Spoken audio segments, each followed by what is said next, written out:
So today is Sunday, November 13th, 2022.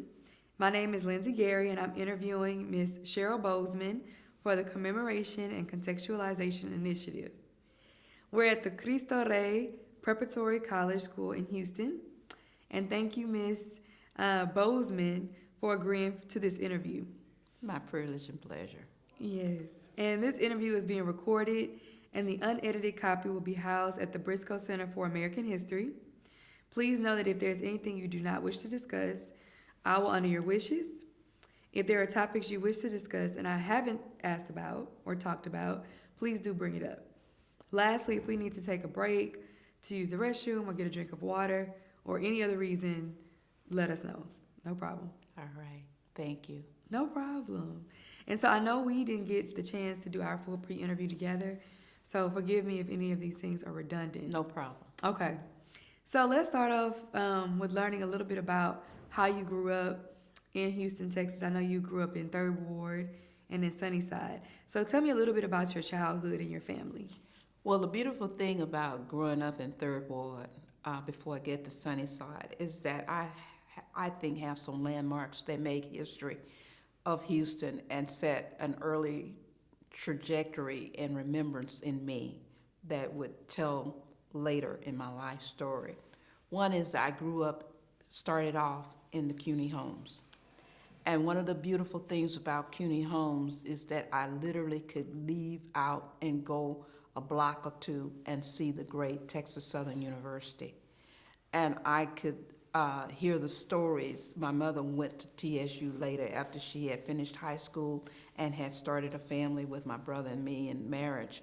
She had an opportunity to go to Texas Southern University, so she would tell me all about the faculty and the historic presidents and all of that. But I remember being able to just wistfully and so happily look at TSU from the streets of Ty-Wester near CUNY homes, and that was always a great beckoning thing for me. Such a great historically black college in our backyard. The other thing about Houston is it has great churches. One of them is Antioch, a historic church, and also St. John Baptist Church on Dowling, where I started off with my religious training. And one of the things I liked about St. John on historic Dowling Street with a lot of black entrepreneurs and a lot of businesses, including dentists, tailors. When Martin Luther King came, he did come, although I was a little older, about 15, he came to the historic St. John Church on Dowling, Baptist Church on Dowling. So I remember those historic landmarks, and they mean something to me, and to grow up in 3rd Ward means something to me. I went to Sunnyside near Cullen and went to B.H. Grimes School. And one of the things that was good for me about B.H. Grimes School, it had a true educator as a principal, a male principal, W.L.D. Johnson, and his wife, I can't think of her name right now, but Mrs. Holland, who was married to the Holland, who was the head of the drama department at Texas Southern University and made such big landmarks with training actors and so on, was a B.H. Grimes teacher, and he was the director of drama and theater at Texas Southern University. So all of those things are meaningful for me, and they'll show up later. Well, no, this is really, really important to establish the framework, like the backdrop of your life, because I also grew up in 3rd Ward. I don't know if I mentioned that earlier. So it's different from, your time period, but we still have some of those landmarks. So I can only imagine, when you're coming of age in the 50s and the 60s and experiencing the magic of blackness and how our people could gather together and do everything we needed for ourselves and kind of have almost like a self-contained community. You didn't have to leave the community to do things, exactly, to get necessities or leisurely things, or exactly. Everything was there. You bring up something important, because on that I have forgotten to mention is that on Dowling Street, that I mentioned St. John on Dowling, is also where were some of the theaters that we went. Nevertheless, sometimes we would have to sit in the balcony, but still they were theaters nearby. The Emancipation Park, which is very vibrant now, where some of the key events of Houston come around, and it has been revitalized and understood as a historic place, as well as a place now to serve. So, no, you're very right about that. And one of the things that I'll mention, even though I went to Ebony Worthing High School, Jack Yates High School was in Third Ward. And I like to think that Ebony Worthing grew out of it. I did go to Jack Yates for the early years of my junior high school.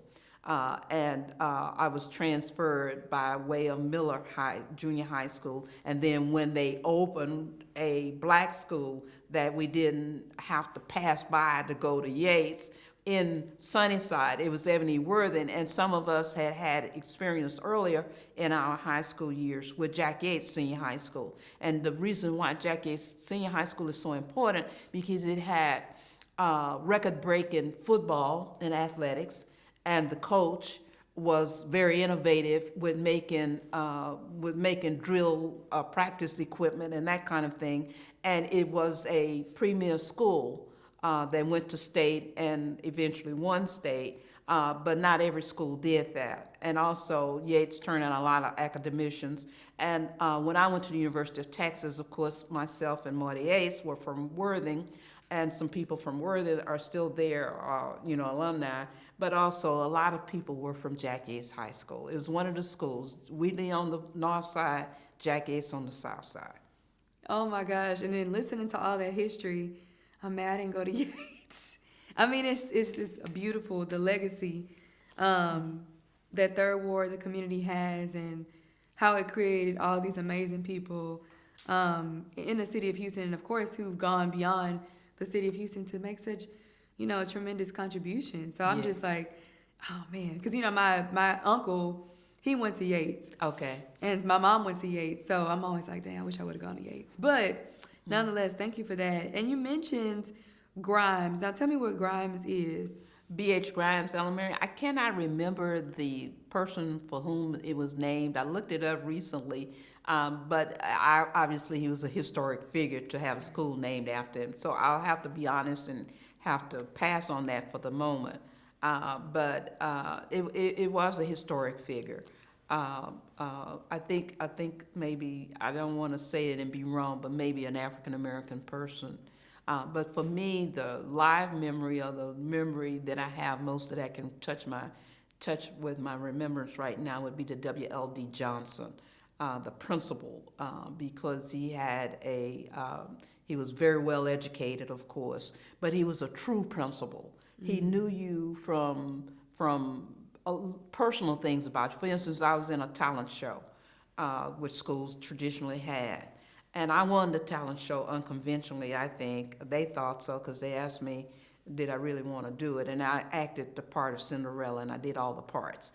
But anyway, I won the talent show, and he wrote me a note personally with the prize. And those kind of things, I think, are very meaningful. And they set the tone for educators in their truest sense. Not only will they teach you the ABCs and you do well enough to continue on, to have a good education and foundation that way, but they also showed you what excellence is and what well-roundedness is, and gave you a personal touch. Even though he was a high-up-to-me principal, he wrote a handwritten note for me. That's so powerful. And we'll talk about more in a little bit about how these educational experiences led you to UT, but it's just really nice to hear the power of the black schools that we did have Yes. At that time. So thank you for that. Yes. And I know you mentioned that. Are there any other stories growing up that impacted you in the same way that this handwritten letter did that you would like to share? Very much so. When I'm asked where are my parents from, both of them have historic, meaningful stories, and that was transferred to us, my brother and myself, and it shows up in our lives and our life work and purposes and values now. But I do want to say that my mother's side of the family have a story that's called Escape from Irish Ridge. They were sharecroppers. And not everybody recognizes, but historians do. and people who have experienced it, what that was like too. It was a, it was kind of a system that was designed to be deceptive in one way. My parents, my mother's father and mother had to leave Dallas during the Great Depression. He was a independent businessman. He drove trucks and he drove, big stuff. So he was making a living. But when the Depression was arriving or coming on the scene, there was advertisement that in order to feed your family and your business wouldn't, you didn't have to depend on business anymore, which you didn't have, that you could become a sharecropper. You could have some land outside of Dallas. In their case, it was in Terrell, Texas, and you could farm that land and you could earn a living, and your family could be some of the workers on the farm. But the problem is that you could never leave because you always owed the owners of the land. And the way that was done is that after your crop, you would have to wait a whole nother season for the next crop to come in. In the meanwhile, how would you support yourselves? You would go to a commissary and you would buy your food and your clothing and your day-to-day needs, and therefore you would run up a tab, just put it on the bill. But when your crops came in the next year, those crops weren't enough to pay that entire bill. So my grandfather saw that. He could see that he would never be able to leave that system. But what he decided, and I won't go into detail here, but what he decided is we won't use the commissary. We'll grow our own food. We'll have our own food. And we will not buy any new clothes for the children. And we will come out even. We will make more on our crops that once a year or twice a year than what we owe. And therefore, we're legally free or financially able to leave. But it was not that simple, even though that was the case. They had to leave out into the night.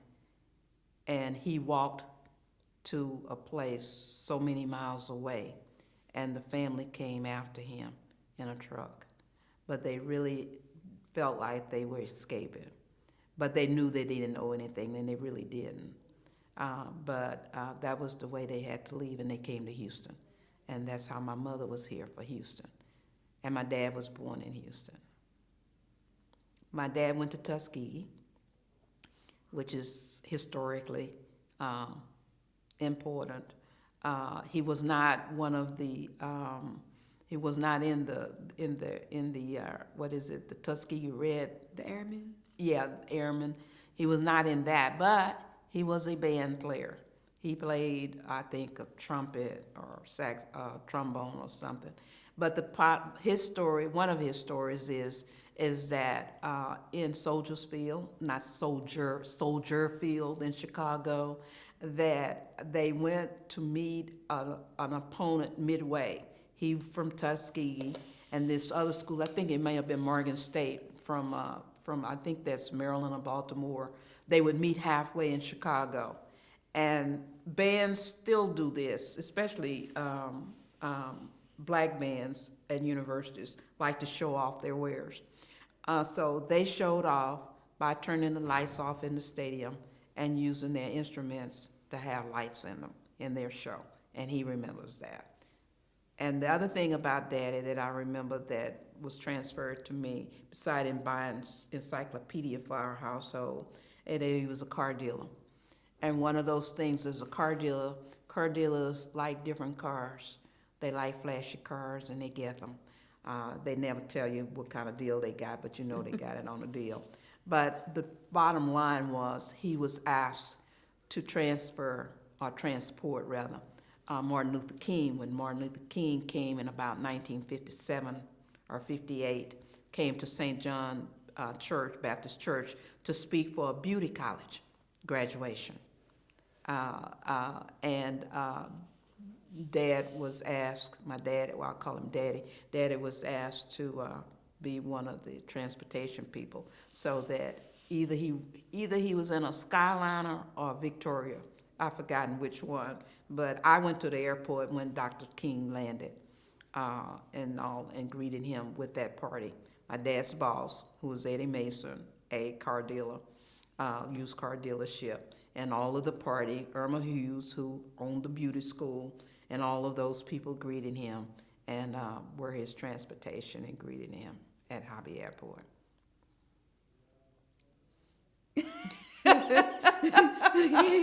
I mean, wow, I'm blown away. I'm still processing everything from what you said about the escape at Irish Ridge. So you have your family fleeing a very terrible circumstance that a lot of Black people found themselves in at that time period. You know, to where, you know, they were basically tied to the land, like you said. I mean, just another form of enslavement.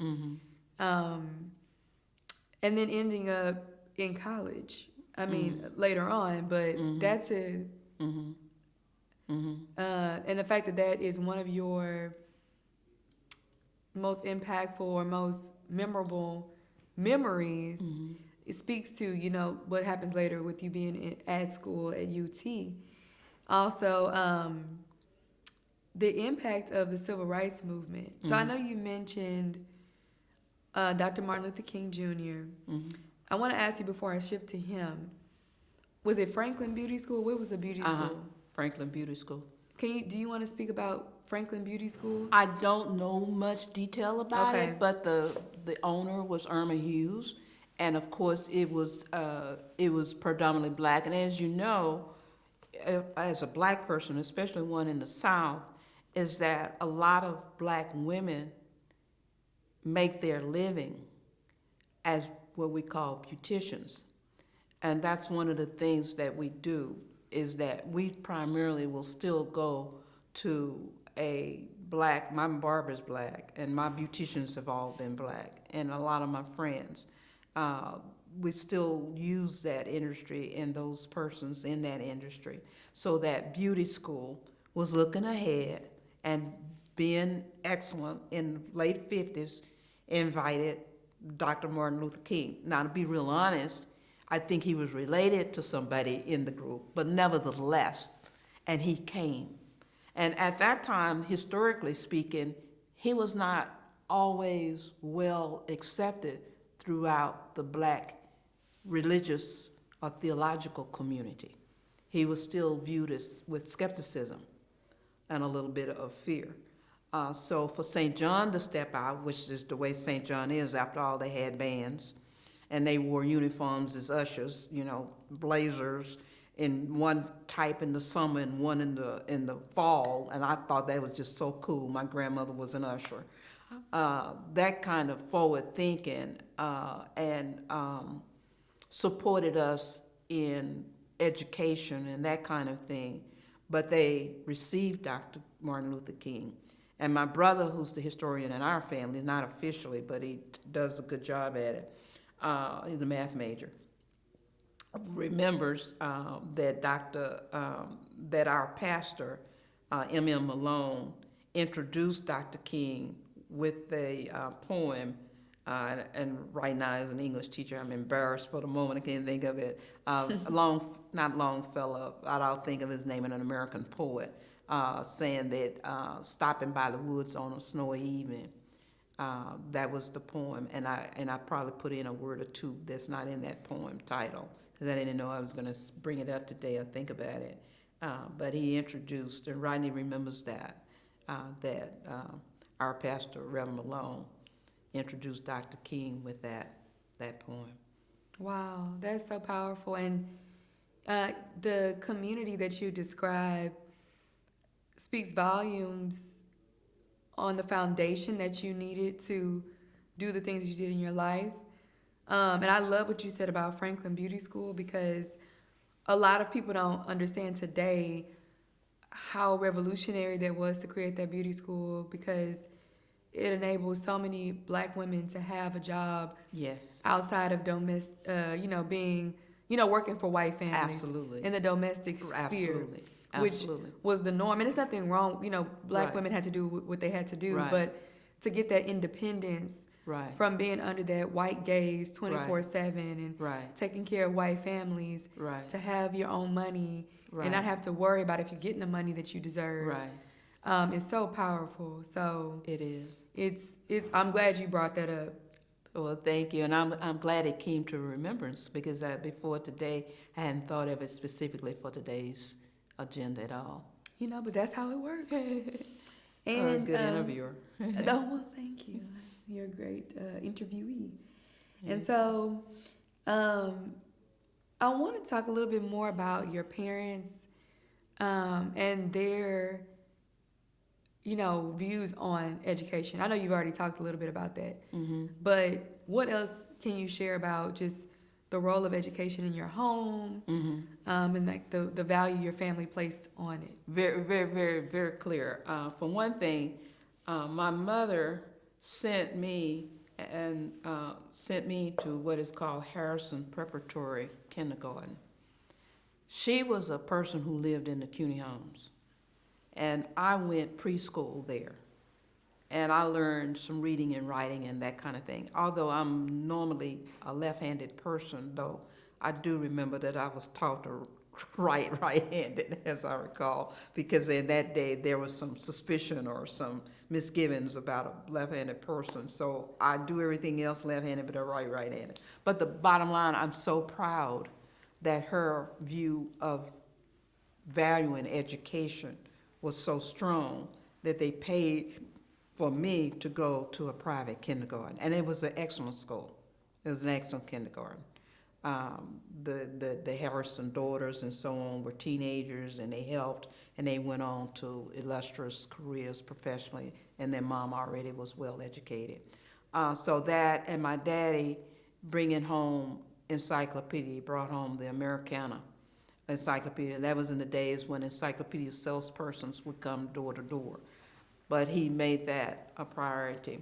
The thing was, when there was time when I was at Worthing, and we had a great history teacher, Pearl Sewell, who has founded a historical society in Houston, and you might find her name Suel, Pearl Sewell, was our high school history teacher, civics teacher in history, would take school kids to Washington for a historic trip, and New York City, yes. And I couldn't go. I wanted to go. That the family didn't have the money. But my mother, being mother-like, would say, always be ready, because you never know if you have to go to New York on a moment's notice. So it turned out to be a true thing for me in reality, is that Daddy came home because he valued education. I think we were to leave on a Sunday morning. He came home that Saturday evening and said, "Here's your money, Sherryl." And of course, my mother said, "See, I told you." Mm-hmm. Wow. So those kind of things. And he himself, he's the only one. He was the son of a cafeteria worker.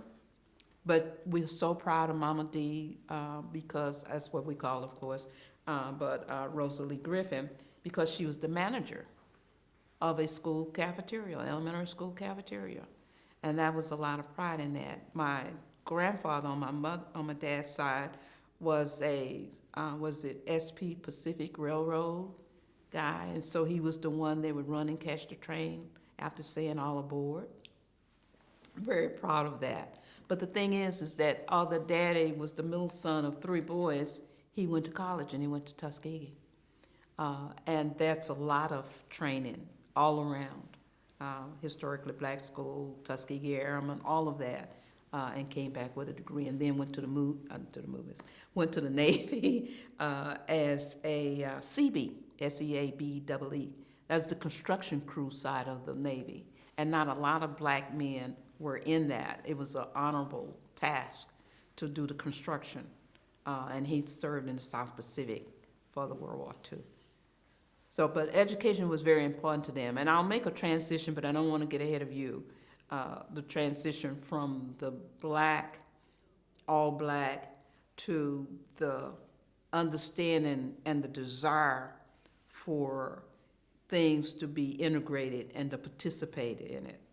Oh, we're gonna get to that. Don't worry. And don't let me forget if I do. But I don't think we're gonna forget that. I don't think we will. But if I do, because I mean, this is good because, like I said, we're building on this, and it's gonna relate to where you are today and where you were before you got here. You know. So thank you for that. And I wanted to know, what was your experience like at Worthing? At Worthing, very, very good training, excellent training. My drama teacher was a sorority person, and she'd share with us some days her time as the president of a sorority, predominantly black sorority. And so that rubbed off on me. And then I had a journalism teacher who actually wrote for the Informer and the Forward Times, and was married to, at that time, a DJ who was well known in the Houston area. But they taught the real thing. That drama teacher went on to the University of Pittsburgh. One of the universities, let's say, in Pennsylvania. He was either Pittsburgh or the University of Pennsylvania, as an outstanding drama teacher, theater teacher on the college level. Founded some theater groups and did some outstanding things. But she was my drama teacher in high school. And the journalism teacher taught me journalism, and my minor at UT was journalism. And also at UT, I was inducted in the honorary journalism fraternity. Even though it had women and men, it was called a fraternity. And Theta Sigma Phi were the Greek letters, but then it became Women in Communications or Women in Journalism. So those things, I was actually taught the real thing. And while I was in high school, I was the Houston Post high school correspondent and the Houston Chronicle high school correspondent. I also was a correspondent for KCOH Radio and KYOK Radio. So that was, and then I learned a lot in student government, what we used to call the student council. I haven't been exposed to that in junior high school and senior high school. So high school, for me, included a lot of extracurricular activities, but a strong enough background to be able to stay with it at the University of Texas. And a lot of people went on, of course, other people before me and after me went on to schools to do well. Sounds like you already knew what you were doing going in. I mean, wow, like all of that pre-training before University of Texas, you already had a very strong, solid foundation. I know one of the other persons I interviewed, she mentioned that she knew more than some of the, the university students. And I can imagine you were probably on that same level just from your community. So I'm glad you're giving this credit to these black schools that you went to growing up. And were there any other things you wanted to mention about, elementary or middle or high school or junior high, about teachers or just memories, classmates, anything that we didn't talk about so far? No, I think that one of the persons, though, in the suit that you'll get to in a while, though at the University of Texas, the dormitory suit, as it's informally called, was also a student at Worthing High School. And her husband is here earlier for an interview as a precursor. And he actually was the originator of the precursors. Informally, was his story is his story, so I'm not going to tell it, and I don't know it as well as he anyway. But the dudes, they just liked school and they university, and they'd follow up on sports matters, and it became the precursor for the precursors. But the point is that I met Marty in high school, and neither of us knew that the other was going to the University of Texas. But we saw each other there, of course. Full circle, that's all I can say. Life is funny that way. So I want to shift gears. We talked a lot about the amazing experiences you had in your community in both Third Ward and Sunnyside. So I want to talk about what was going on outside of those communities. You know, so when you left those neighborhoods and went into the greater Houston, you know, the greater city of Houston, what were the race relations like for you growing up? That's a good question. One of the things growing up is that was very impactful and something that I kind of vowed to change within, to do something different or whatever, work toward, is that key to Houston at that time was a playland park. It's been torn down, but it was on Main Street between, let's say, the medical center and crossing that Holcomb Bridge. That bridge, that's the Rice Hotel used to be there, but when you cross that bridge or you crossed over on Main past Holcomb, the Playland Park was in that area. And being a child and that being such a landmark, it was as big as Astroworld is at that time in its day, in its heyday. You really wanted to go, but you could not. It was formally, definitely segregated, whites only. But one day a year, on June 19th, we could go on what we call Emancipation Day. And interestingly enough, I have a cousin, and cousins will reflect back to you when you've grown up as children together, something that you don't remember or notice about yourself. That's what good friendships do. But we had a family reunion recently, and she recounted a story that I had forgotten. She said, Cheryl, we had come from California. My family is part of those that went to the east and to the north to leave the segregated South at times. So my mother's brothers, 3 of them, went, one to Philadelphia and 2 to California, one both to Southern California. And on my dad's side, his brothers went to Northern California during the, I guess, pre-war days, post-war days. Like Great Migration? Yeah, actually, So she was saying that we grew up in California, that's all we knew. Our parents met and married in California, and so we would come to you to visit in Houston. We went to Playland Park, it must have been obviously June 19th, and you went to the bathroom that was not for colored people. And I followed you because you were my older cousin.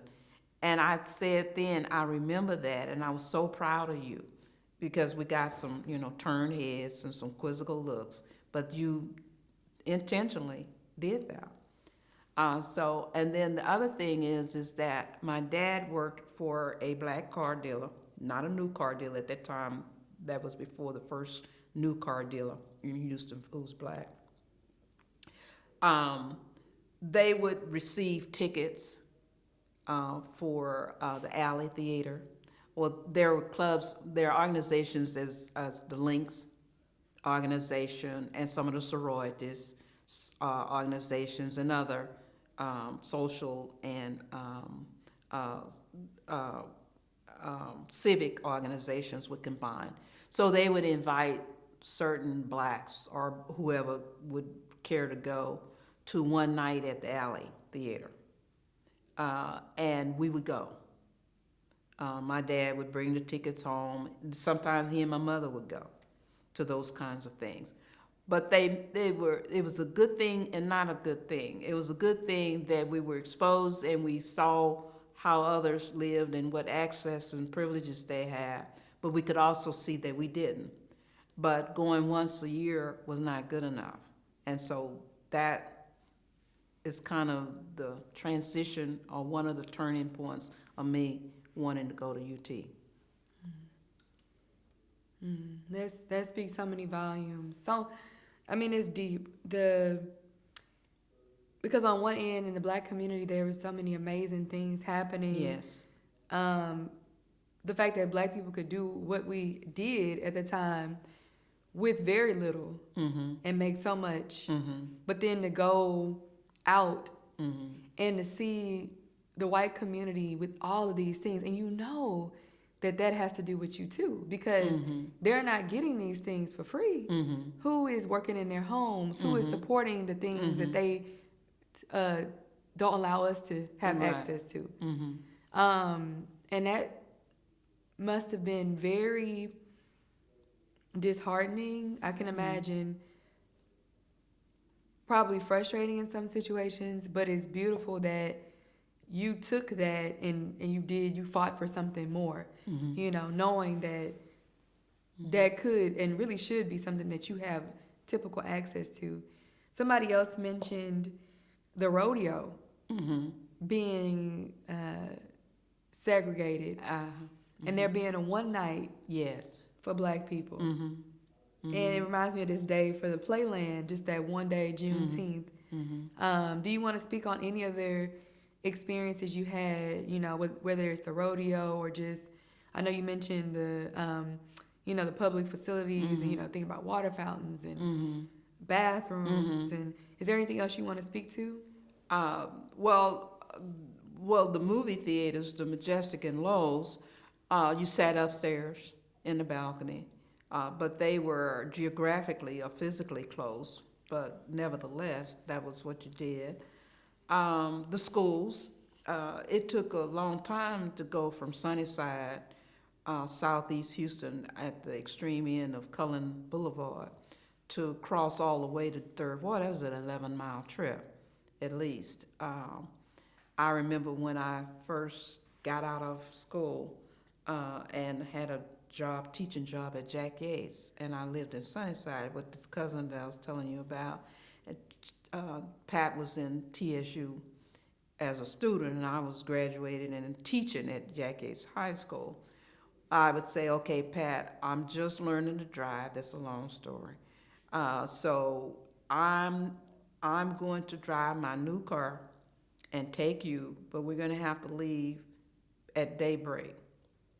Even though I have to be there much later, at 8 o'clock or 7:30 or whatever, we're going to leave before 6 so that I can cross at leisure without much traffic to get to Third Ward. So all I'm trying to say is that we literally were bused out of Sunnyside to Miller Junior High School and Yates Junior High School when they were relevant or appropriate of the school we were zoned to. That was in Third Ward, near Alameda. But Sunnyside is not Third Ward. But we would pass up schools.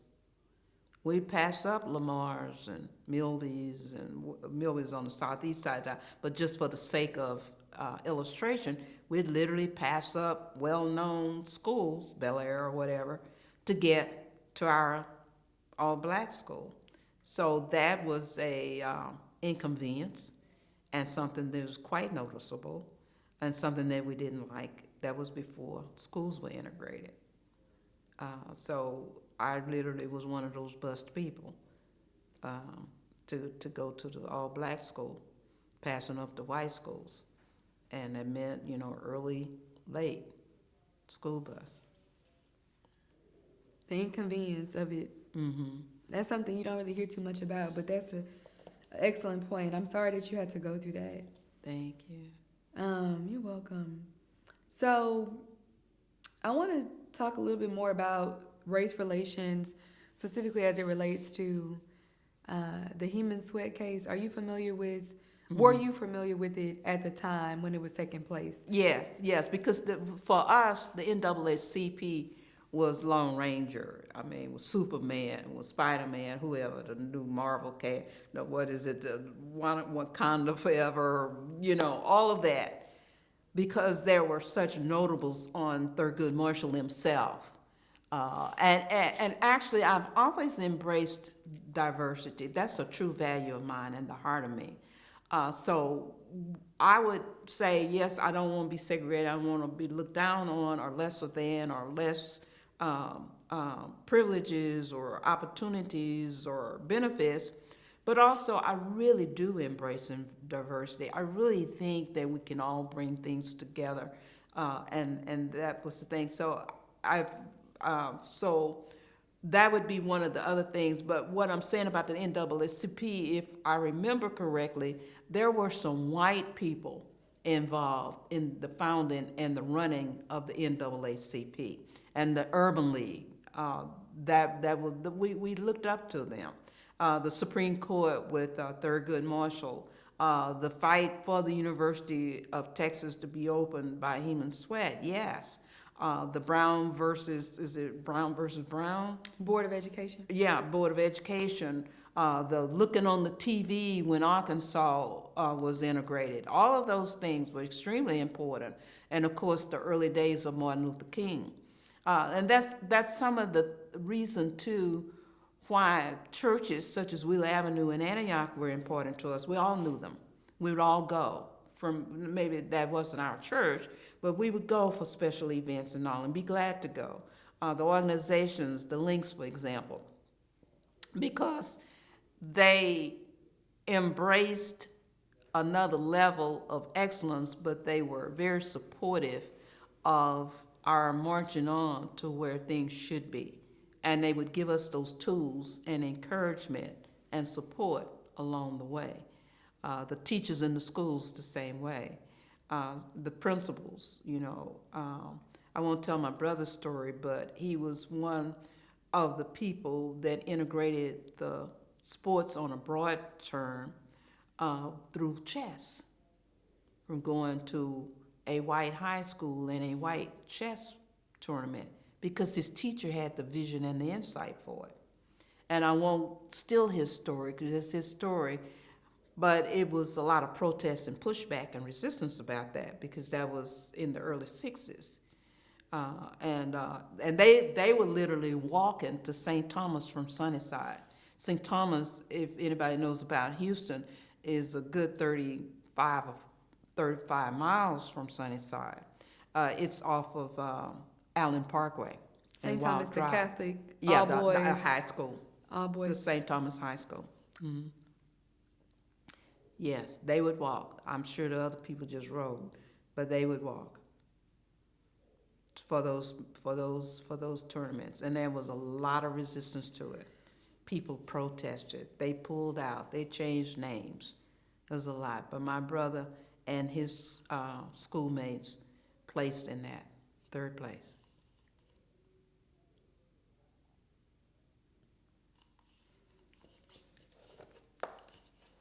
I mean, I just very rarely am I speechless. Very rarely, but just the walk, the trek, the dedication. Mm-hmm. It seems like y'all had this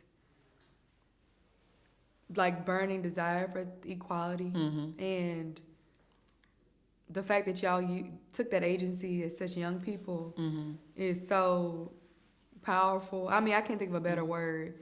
And inspiring. Mm-hmm. Mm-hmm. Mm-hmm. Wow. Well, is there anything you would like to add about, I'm assuming, I mean, I don't want to make any assumptions, no. But listening to what you're saying, I'm sure that you had that support in your immediate community. But do you want to talk about what your family's thoughts were on what was going on with the civil rights movement? Very, very, very supportive. That's why they're so proud to have driven Martin Luther King to the church and belong to a church. And my grandmother said something very interesting to me.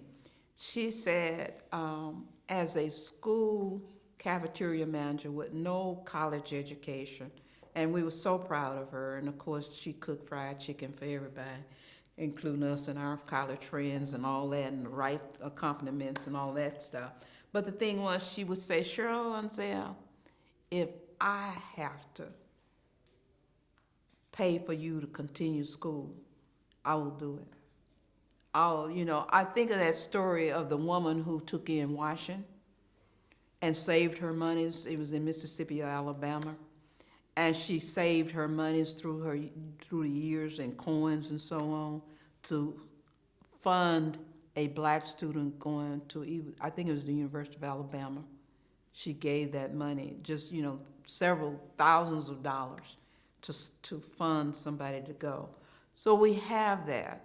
We have the people looking on who couldn't go maybe as far as we did, but we started off from where they had taken us to. With those ideas and their values. Now, I had some resistance in school Some people in school didn't want me to go to University of Texas, because one of the things about it, University of Texas, when I got ready to go, besides it being newly integrated, and the University of Houston was not integrated, I'm kind of glad, because I enjoyed going off to school rather than being at home. But I couldn't go. But I was determined to go to an integrated school. I'm saying they fought for it through the sweat case. We fought for it through the Arkansas case. We fought for it through Wallace. Maybe that was a little ahead of me going to school, because I went in '60, and these things came a few years later. But whatever those fights are, we left sharecropping. We're glad we're not slaves, and so on and so on. So one of the things about the University of Texas, Barbara Conrad, an opera singer, made national headlines because she literally was cast as a lead in an opera. And because of the protests at the University of Texas among the students, community, and all of that, she lost the role, and she had to run for her life. And that story is a story that might be in the archives, Barbara Conrad. And the Texas UT made up for it, and UT legislature made up for it, because the legislature got involved too. But they gave her an award. They gave her a day back at the legislature. So the bottom line, when Barbara was running for her life and all of this, I'm not good a lot of times on slang words, so I won't try it. But all of this uproar about her, and it was UT, and those Longhorn football players, and Darrell Royal, and blah, blah. We know about that school. They're very, very, very racist, segregated. They don't want you there. We don't want you to go and waste your scholarship money. We're awarding you a scholarship for being number 2 in your class and a well-rounded extracurricular student, participant in that. But we don't want you to go, some of my advisors, because you won't make it there, and they don't want you there. But my mother, on my behalf, and myself, we resisted that, because I said, if the fight has been with the sweat case to get into the law school, and then later on the undergrads came along, the precursors, the class of 1956, I was afterwards 1960, I want to take whatever opportunity, no matter how the door is cracked and not open, I want to go there. I want to receive the benefits of a flagship school for Texas, and so on. And I want to do what I can while I'm there. I'm going, despite the fact that I might not live to come back, is what they said. I didn't really think that. But I'll take what I have to take, because that's worth the risk to me, to continue the diversity, to push it forward. You're courageous. Yeah, and then to be so young. I mean, you was like, I'm kicking the door down. Yeah. It's cracked, but I'm a break it down, and that's what y'all did, and it's really courageous. And I know you mentioned this a little bit about UT and your decision to go there, and you had a lot of pushback, but I'm glad you had the support of your mother and that big risk, but something that clearly was worth the risk. What was your actual experience there? People said, oh, you may not survive. What did you actually experience while you were there? I, having come from a segregated city, was helpful. But I would say, if I had to summarize it, it was as though you were the invisible person. I wrote an op-ed in 1963, I believe, for the Daily Texan. And by the way, I worked for the Daily Texan. I didn't get money, but I volunteered, and they let me volunteer, and I wrote stories and so on.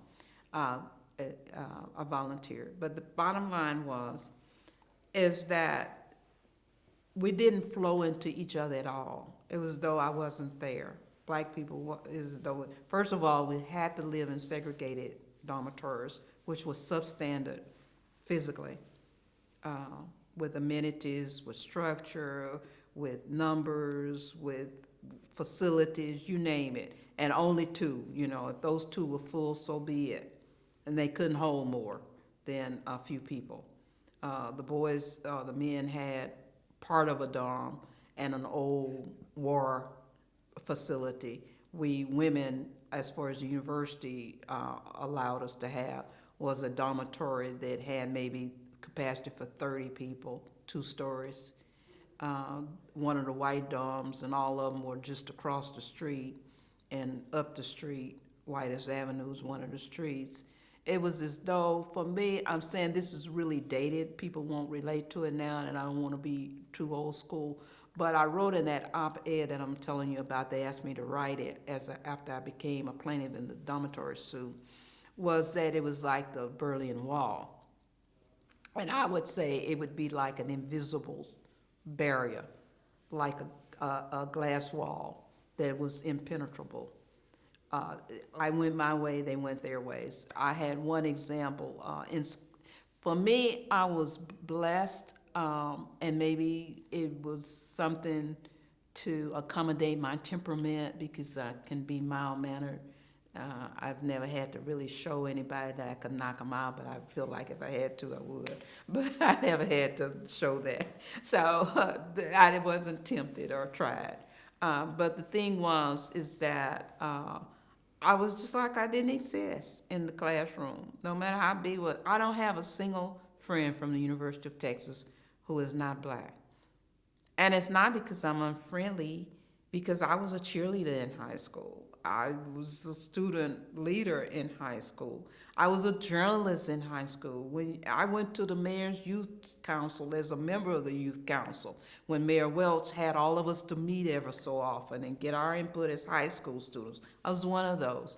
So it wasn't that I was unfriendly or unexposed, it's just that nobody took to me or became my friend in class. It was like I didn't exist, just totally invisible in that regard. And I remember once, which I didn't want to see coming, because I thought I would have a risk, is that a lot of times in school, you have group projects. And of course, numbers would say that out of, just a few hundred black students to several 30,000 other students, that I wouldn't have anybody in the class other than somebody not black. And so I was assigned to the group. And the group, they never called me.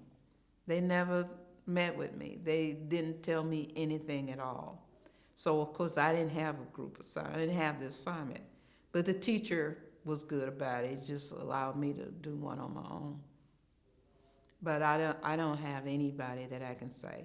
But you saw some of my friends here today, not only in my era, but ahead of me or behind me. Hello, those are my UT friends. Which my brother too went. My brother did something that I think siblings do, especially when there's an older, younger one. He wanted to follow in my footsteps. By the time he came of college age, University of Houston was open. It was integrated. I don't know if it was still private or not, but it opened. But he didn't want to go. He wanted to come to UT, and he did. How did that make you feel? If you felt invisible, how did you actually feel in those moments? Being invisible, it's very disheartening. Very, very, very, very sad. It's something that you may be prepared for when you saw that they were spitting on Barbara, threatening her life, and she had to really run, and then you hear others in your world who literally were isolated in the classroom. Nobody would sit by them, or they were somebody else who somebody spat in their face just directly without any provocation or reason for it. Those kind of things are very disheartening, but to be just totally isolated and not visible at all, or acknowledged or at all, or no friends or no contacts at all, that's very hard, extremely hard, very hard. But it was just one of those things that you live through or you endure. How did you make it? What kept you going? to be real honest, is that it was the black community, the other students who were black experiencing similar kinds of things. We didn't even, I love sports now, and I sound like I know what I'm talking about. And I listen to 610 radio, and I can tell you about this person and that person. I may not understand what they're doing on the field, but I can understand some things. But at that time, I was just an average person when it came to sports. But we didn't even enjoy that. There were times, even though we had tickets that came a part of our package you had to pay a student activity fee, whether you used it or not. But I got no pleasure out of the games. My mother was a Southwest Conference person. She went back to understanding who Jim Thorpe was, or the first football player or something. She always understood that, and we all rallied with Jackie Robinson and Roy Campanella and those baseball teams. But she was a true football friend, so she didn't mind it. Well, she minded it, but she could enjoy the game and the Southwest Conference brand of football enough to like it. But we students, including me, we could care less. We would root for the other team or not root at all or not go, because there was nothing in it for us. What we saw is that as good as Texas high school is, no black players on the team, and it can't be. So we didn't forget that. I mean, that was just really in our faces. So it's either like, I don't want to go to the game, or if I go, I'm not pulling for the Longhorns.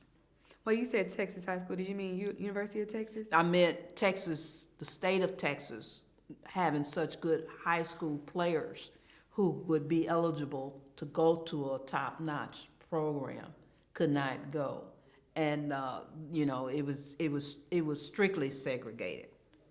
I see what you're saying. Yes. Mm-hmm. Wow. It just makes me, that just jogs up a lot of memories.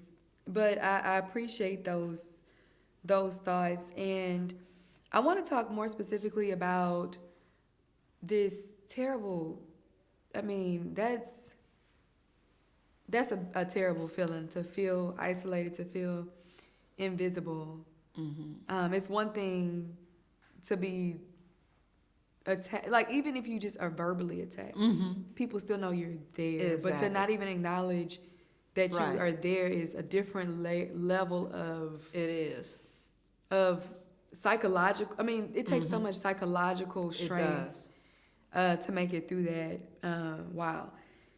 So I want to look into more specifics about how this played a role. I know you mentioned some things about people, physically separating themselves from black Mhm. people in the classroom. Mm-hmm. How did this trickle down to your studies? So like Mm-hmm. with grading, remind me of your major. English and journalism. English major, minor journalism.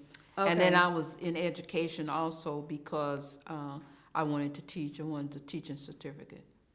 Okay, wow, look at you. Certification. Educated.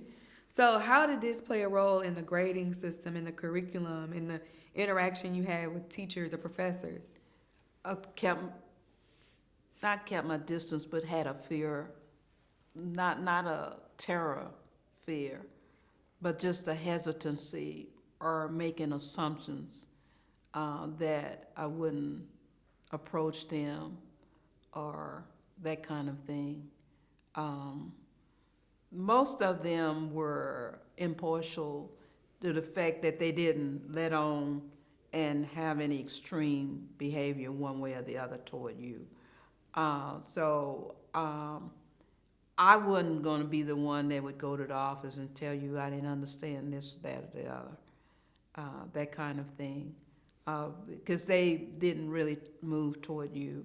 Although there were some times, for instance, the dean of the journalism school was accommodating when I needed something. I've forgotten what it was. Maybe when you get toward the end and you add up all your hours and you need one more hour, and he would just say, "Oh, swap this," or take that instead, and that's the end of it. That kind of thing. But it was a distant relationship, and one like a child that has authoritarian parents would not feel as comfortable or inclined to approach them when they really needed something that the parent could offer or should support you with, that kind of thing. Mm-hmm. Yeah. And what about grading? Do you feel like you were treated fairly in that sense? Maybe and maybe not. I wouldn't know. I do know some people who had stories they knew that definitely knew, and the person gave them overt signals and indications. But that's one of the things about the subtleties of that. You know, as you become a student of it and you become older or more mature or experienced, you know how subtle things can be. You really see it and can really school your own children. I've done it. My children grew up in integrated neighborhoods, went to integrated schools, and all of that. But I could see it, and I'd show up big in understanding or seeing some things that they didn't recognize, but I did. So I was in between that kind of experience and that kind of discernment and that kind of insight compared to what I can do or see now. Mm-hmm. So I honestly understood, though, that I wouldn't know if I should have had a C or a B, or if it were between a C plus and or I didn't get extra assignment. I know with my own children, I've been very dismayed sometimes that they were not encouraged a certain way. Very, very brainy kids, very gifted children, but nobody says anything at all. I'm like, something wrong with that. You know, my teachers would say, I'm not, you're going to have to see me, and your mother's going to know about it too if you don't bring your homework up here, or if you don't make the A when I know you can make an A.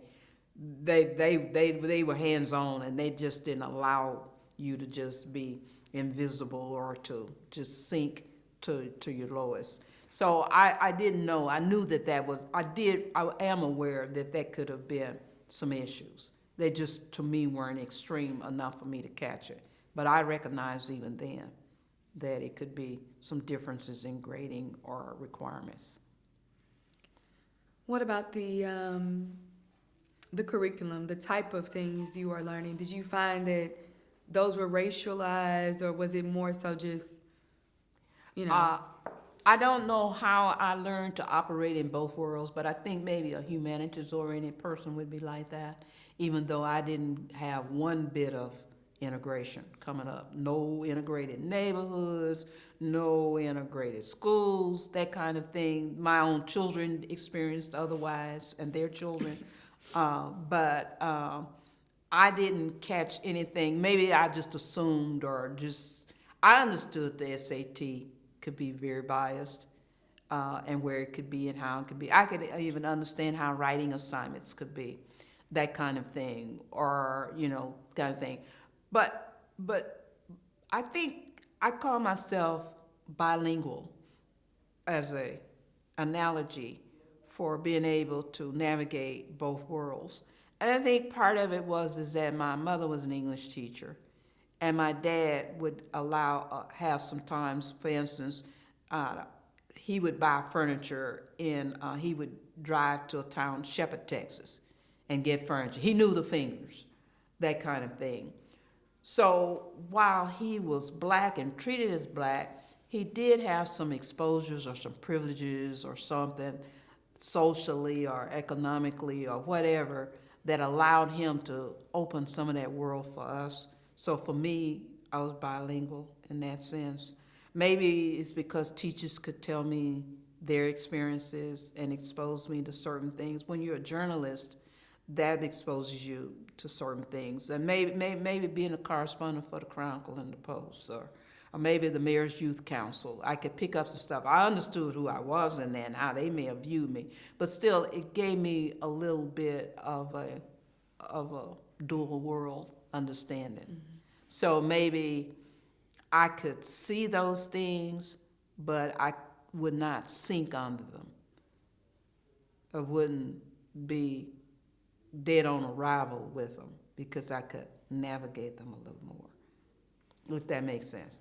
Oh, it makes 100% sense. It actually reminds me of I went to U of H for undergrad. I went to my first graduate school was TSU, and I remember going to school and interacting with the undergrads when I was in grad school at TSU, and I remember them talking about how they felt that going to an HBCU actually made them more prepared to go into an integrated world. And that's, to me, this is what you're explaining. Like your experience, even when you left your immediate community, interacting with others as a child or a young person or younger person, and then going to school, it's like you already were so strong in who you were as an individual that couldn't knock you down. No, that nurturing was very strong from every aspect, from church, from icons in Third Ward excellence standards. I remember Dr. I think his first name was James, but I remember his last name being Neighbor,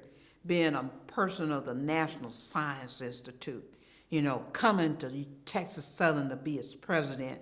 Lanier being an ambassador or diplomat to one of those island countries, Caribbean countries, or maybe it was to Haiti. That kind of thing. Those kinds of stories being told and brought back, that was the job that they did, to give you a glimpse. The NAACP, Thurgood Marshall, watching how those things went. And my dad knowing a few lawyers who broke a few stereotypes or had some breakthrough cases, getting somebody not off. Because that's really sound like, oh, they murdered and you told them to go, but let them go. But no, for being able to defend somebody so well that they did not go to prison or receive sentencing or punishment for something they didn't do. That kind of thing. So I guess those things were fortification. And the love and the nurturing for the links when you graduate, say, okay, let's have tea for you and honor you, that kind of thing. Sigma Gamma Rho, we're gonna make you our not queen, but we'll honor you and you wear an evening gown and that kind of thing. Going to UIL, those kind of, the journalism teacher being a real journalist, the theater teacher, drama teacher being a real drama teacher, the history teacher being a real historian, and so on and so on. Your church, those things were fortifying, nurturing, and very strong. So maybe that helped the resilience. At UT also, the Austin community was very supportive. You had the people like Bertha Means, an icon and civic person there, coming to the campus, picking you up, taking you somewhere. I remember a story of I don't know if Eva's going to do one of these interviews, but she's in California, saying that when there was a contest among dormitories, she was at, the school next, Almetris Co-op. They awarded prizes for the best bedrooms. And her decor, she'll tell you, she borrowed this from this particular woman in Austin, and that from another woman in Austin, and somebody from the Deltas or the AKAs doing this and that and the other, that kind of thing. They understood, and they went out of their way to invite us to their homes and to support us. Houston Tillerson, students and teachers and sponsors helped us. They would come over and help us, invite us to some of their events and that kind of thing. Powerful, and that you could replicate that, in another city. Y'all didn't have a choice to be. No. Y'all were gonna be successful, no matter how many hardships or the neglect that y'all experienced. Thank you. Yes. Yeah. And a person like Almetris Marsh Durham or Durham Marsh, being the kind of person that straddled the two worlds too, inside in one way and yet the other side nurturing. I wasn't under her tutelage because I lived in Whitish next door, but she was Almetri's. But that kind of person who understood where we were as black students and gave us some nurturing. And sometimes specifically, maybe somebody would be hungry and maybe they would give them something out of the pantry, out of the refrigerator or something.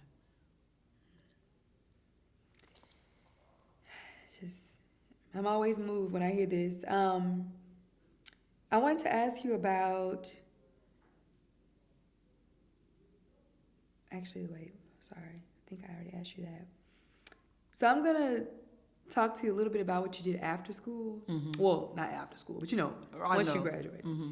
So I wanted to ask you before I get into the other details, how did you actually learn about UT?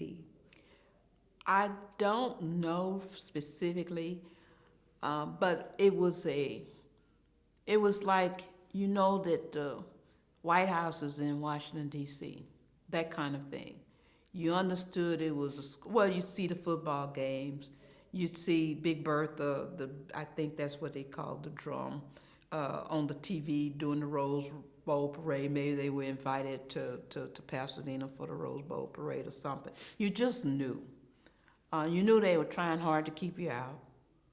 You knew that was a big deal with Barbara Conrad and everything else. You just didn't go. So when they opened it up, you understood that fight, Sweat's case, definitely going along at the same time as some of those other major cases, and Miss Alabama opening up, and Arkansas, the little girl being walked to school, how many other children, that kind of thing. Was it Ruby Bridges? Who was that? In Little Rock, Yeah. I can't remember her name, but she had to be escorted to Little Rock, to one of the elementary schools. I think Ruby Bridges, right? It could have been. But yeah, I think, absolutely. was it Little Rock or somewhere else? I can't remember. Oh, But well, we get the Mississippi, point. Alabama, yeah. But, so you just knew. And it was called the flagship school. It was a state school. You understood that. They would talk about it in the legislature. So for it to be closed and you're a citizen of Texas didn't make sense. We got that, taxpayers, like, and they call it the flagship, in School of Excellence, or so. I don't have a lot of money, so we're not gonna be flying between this state and that state and spending out of state fees, but we sure can go to UT, and we sure can get a decent education, that kind of thing. So I heard of it that way.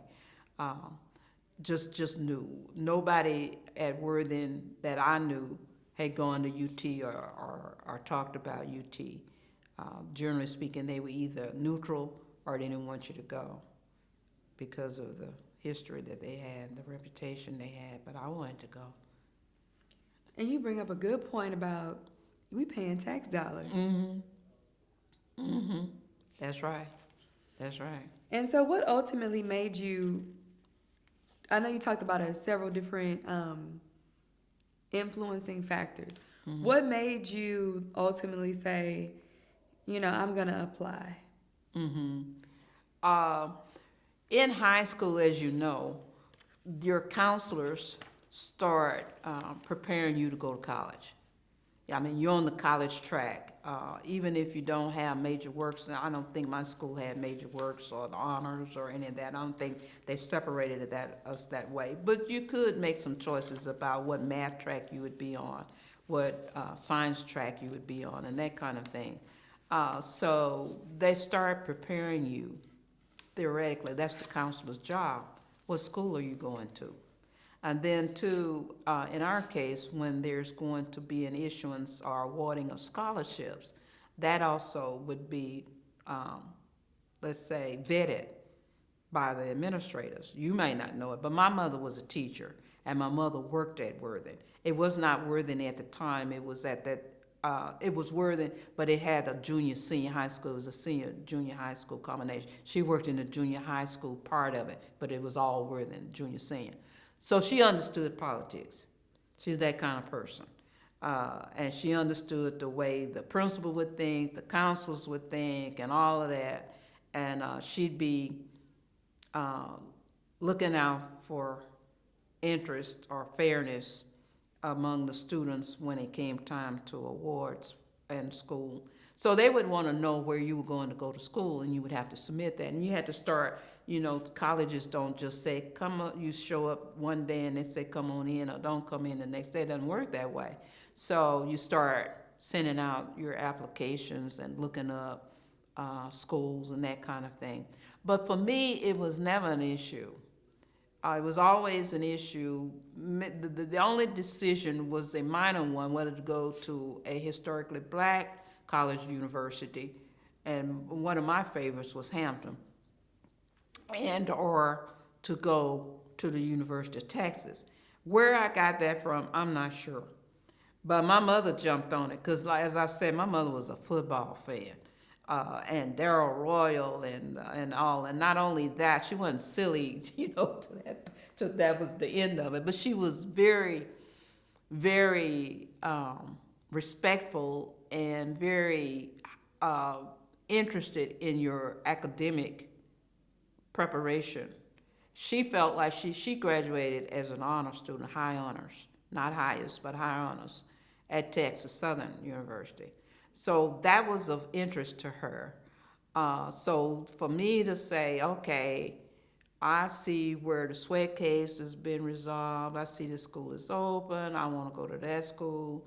And yeah, you can talk about being a Longhorn, but she's like, yay, yippee, hallelujah, happy, happy, happy. So she would forge the way to understand how the leaders would think, because if theoretically with politics in any situation, we won't give her a scholarship even though she has the grades and the contributions to the school and so on, because we don't like the fact she's going to the University of Texas.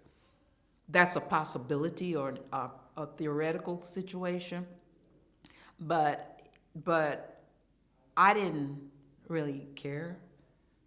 Being 17 or 16, at 16 when I started the search, I was just determined that's where I wanted to go. And if it could be possible, I wanted to go, and I was going to go. And it had to do with, we just knew, Texas brags on their schools, A&M and UT. They do. And also, for me, it was just not really a big issue. I gave some thought to it. Do you want to be spit on or knocked down? But, so. So. And look, nobody tried it. And I wanted to make sure you covered everything, because you mentioned earlier, you had brought up the point, and I said I was going to circle back to it about, how your admiration of TSU led into your choice for UT. So did you have anything else that you wanted to add to that point? No, and that's an irony in it. It's a paradox that because TSU stood for breakthrough.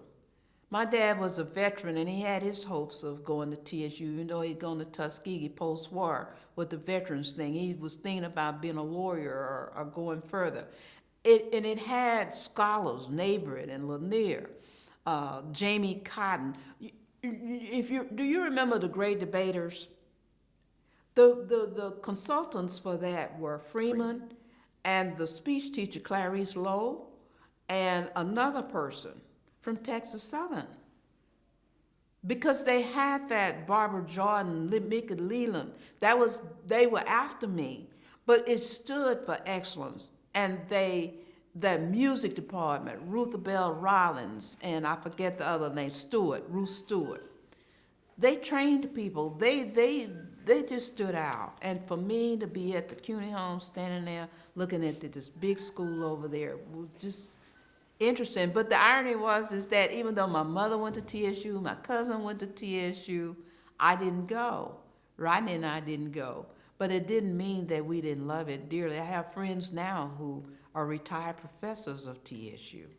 So that wasn't it, but they got you started of thinking about college. You're going to go to college. You hear a little first grade student standing here in the CUNY home looking at those big buildings over there with all of that law school and the pharmacy.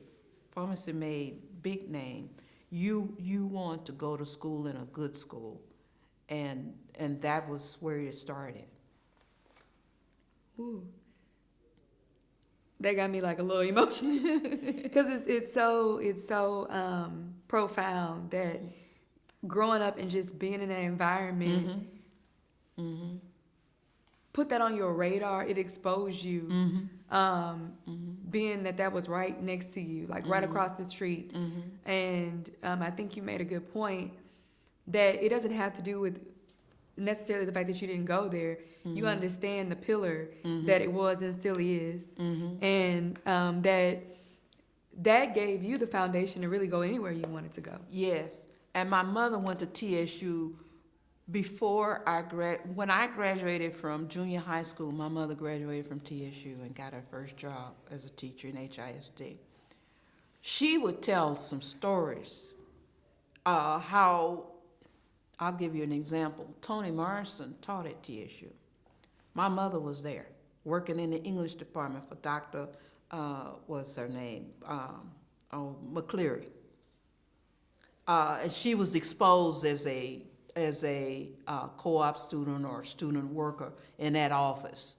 And those people coming from Howard and from schools, mixed schools, diverse schools all over the country for summer professorships, that kind of exposure. And my mother just loved that. She'd come on talking about it and all of that. So I was really set and primed for school. And I chose Texas because it was the state flagship. It was integrated. I'm not integrated. It was segregated. For me, that was, at that age, you're looking for some resistance and some challenge. So hey, bring it on for me. You don't know what you're talking about. I give an example of how silly you can be in that respect, but that's part of development. Is that when my dad asked me, when I called him on the payphone at Weiss, that's before we got phones in our rooms, he was saying, well, Cheryl, do you think if you were a plaintiff in that suit, that you would have some resistance, some fallout? And I said, oh, no, Dad, that would be retaliation. And of course, they won't do retaliation. And I'm like, how silly or naive can you be? They were segregated and everything else was retaliation to them. That's not the way it works. We're going to call it something else, but we're going to retaliate. So, but anyway, I'm like, oh, no, Dad, that's retaliation. That's wrong. That's against the law. That's illegal. But one of the things that I didn't say about UT is that one of the other things that kept me going was the resistance and the fight. We did stand-ins. Lonnie, that we saw earlier today, was one of those leaders too. We went to that, we had Austin to deal with. And right under our noses, Guadalupe was a few steps from White Street. And we lived by Guadalupe. That's where everything was. The laundromat, the department stores. If you're gonna buy any clothes, if you didn't go downtown, you went there. The bookstore. If you're gonna eat other than at the dorm or in the chuck wagon, where else would you eat? If you're going to a movie, where else would you go? Because you didn't have a car. And so on and so on. So that wasn't our style, was to go to East Austin to go to the movies. It was like we would try to go on the drag, Guadalupe. So it was very segregated, very segregated.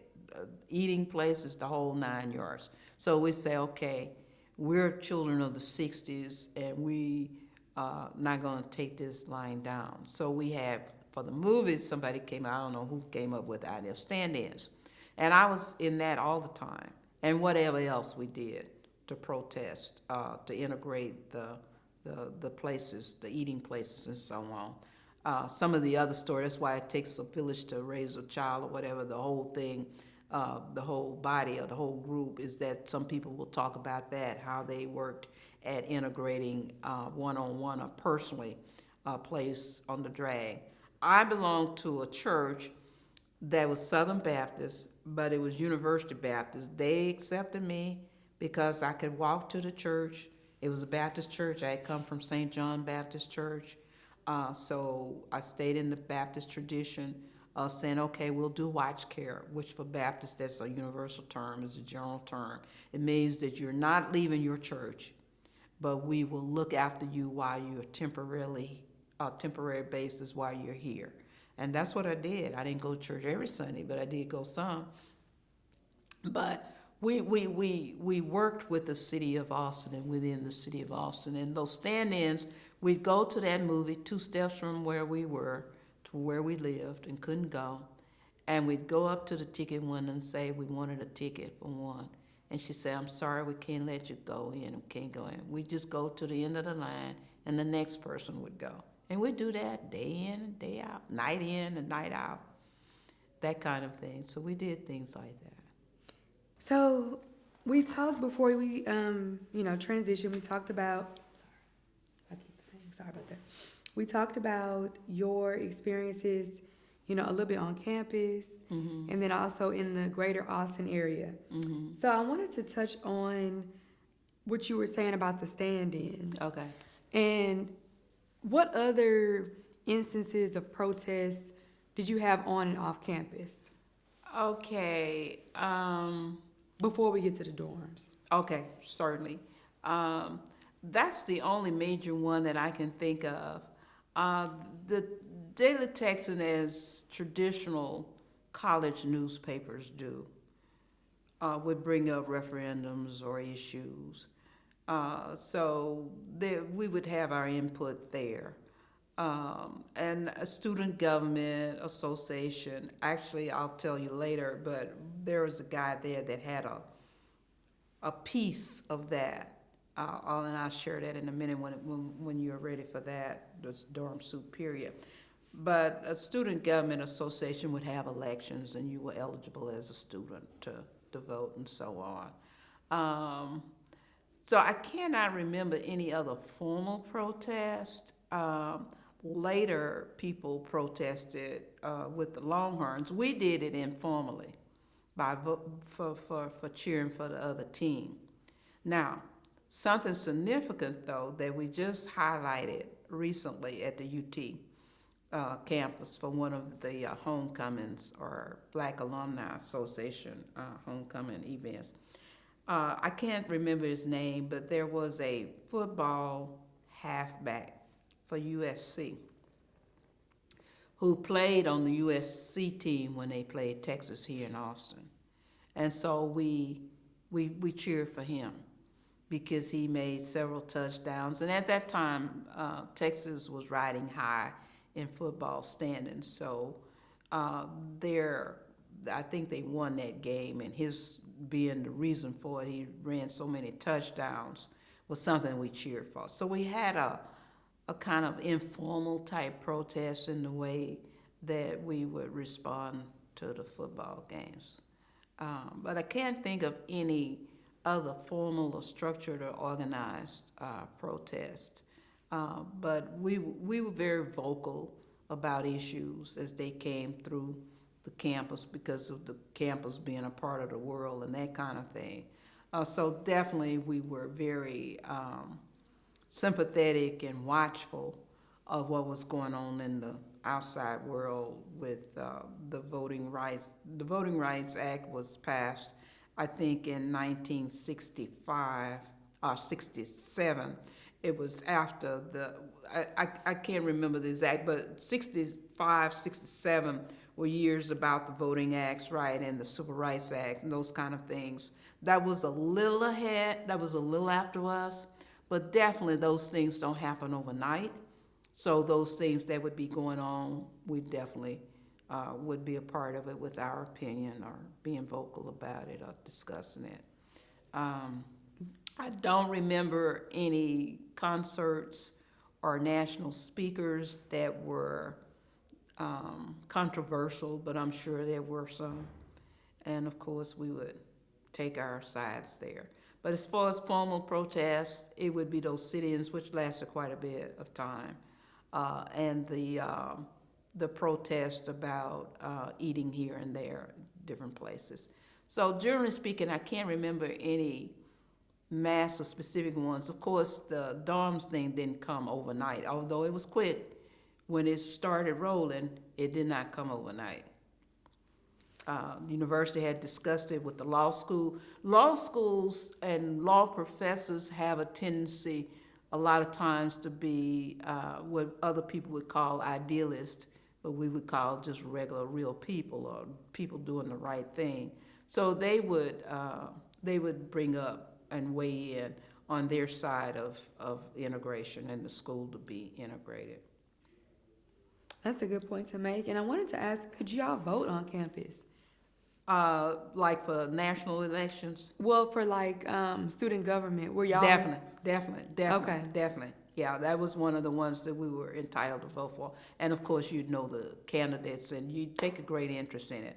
As a matter of fact, there was a person, I'm trying to think of Gwendolyn's last name, but there was a African American female that ran for one of those posts on student government, and we were very pleased with it. And of course, we were very much behind her. And she won? Mm-hmm.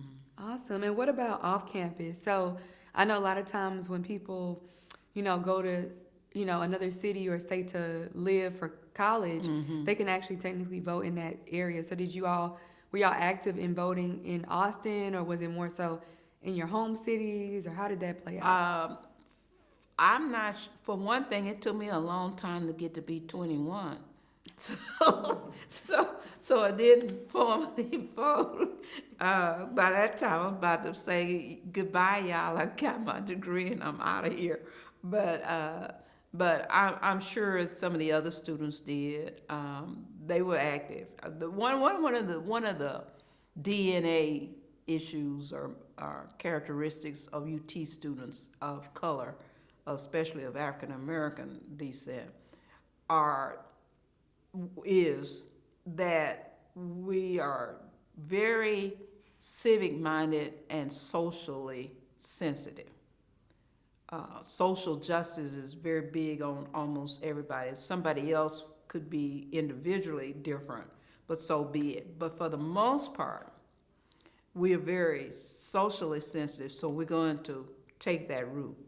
Now, one of the things with intramural sports, which were the only sports outlets for black students, we were very avid enthusiasts. We would go. And of course, for intravarsity teams or whatever they would be called,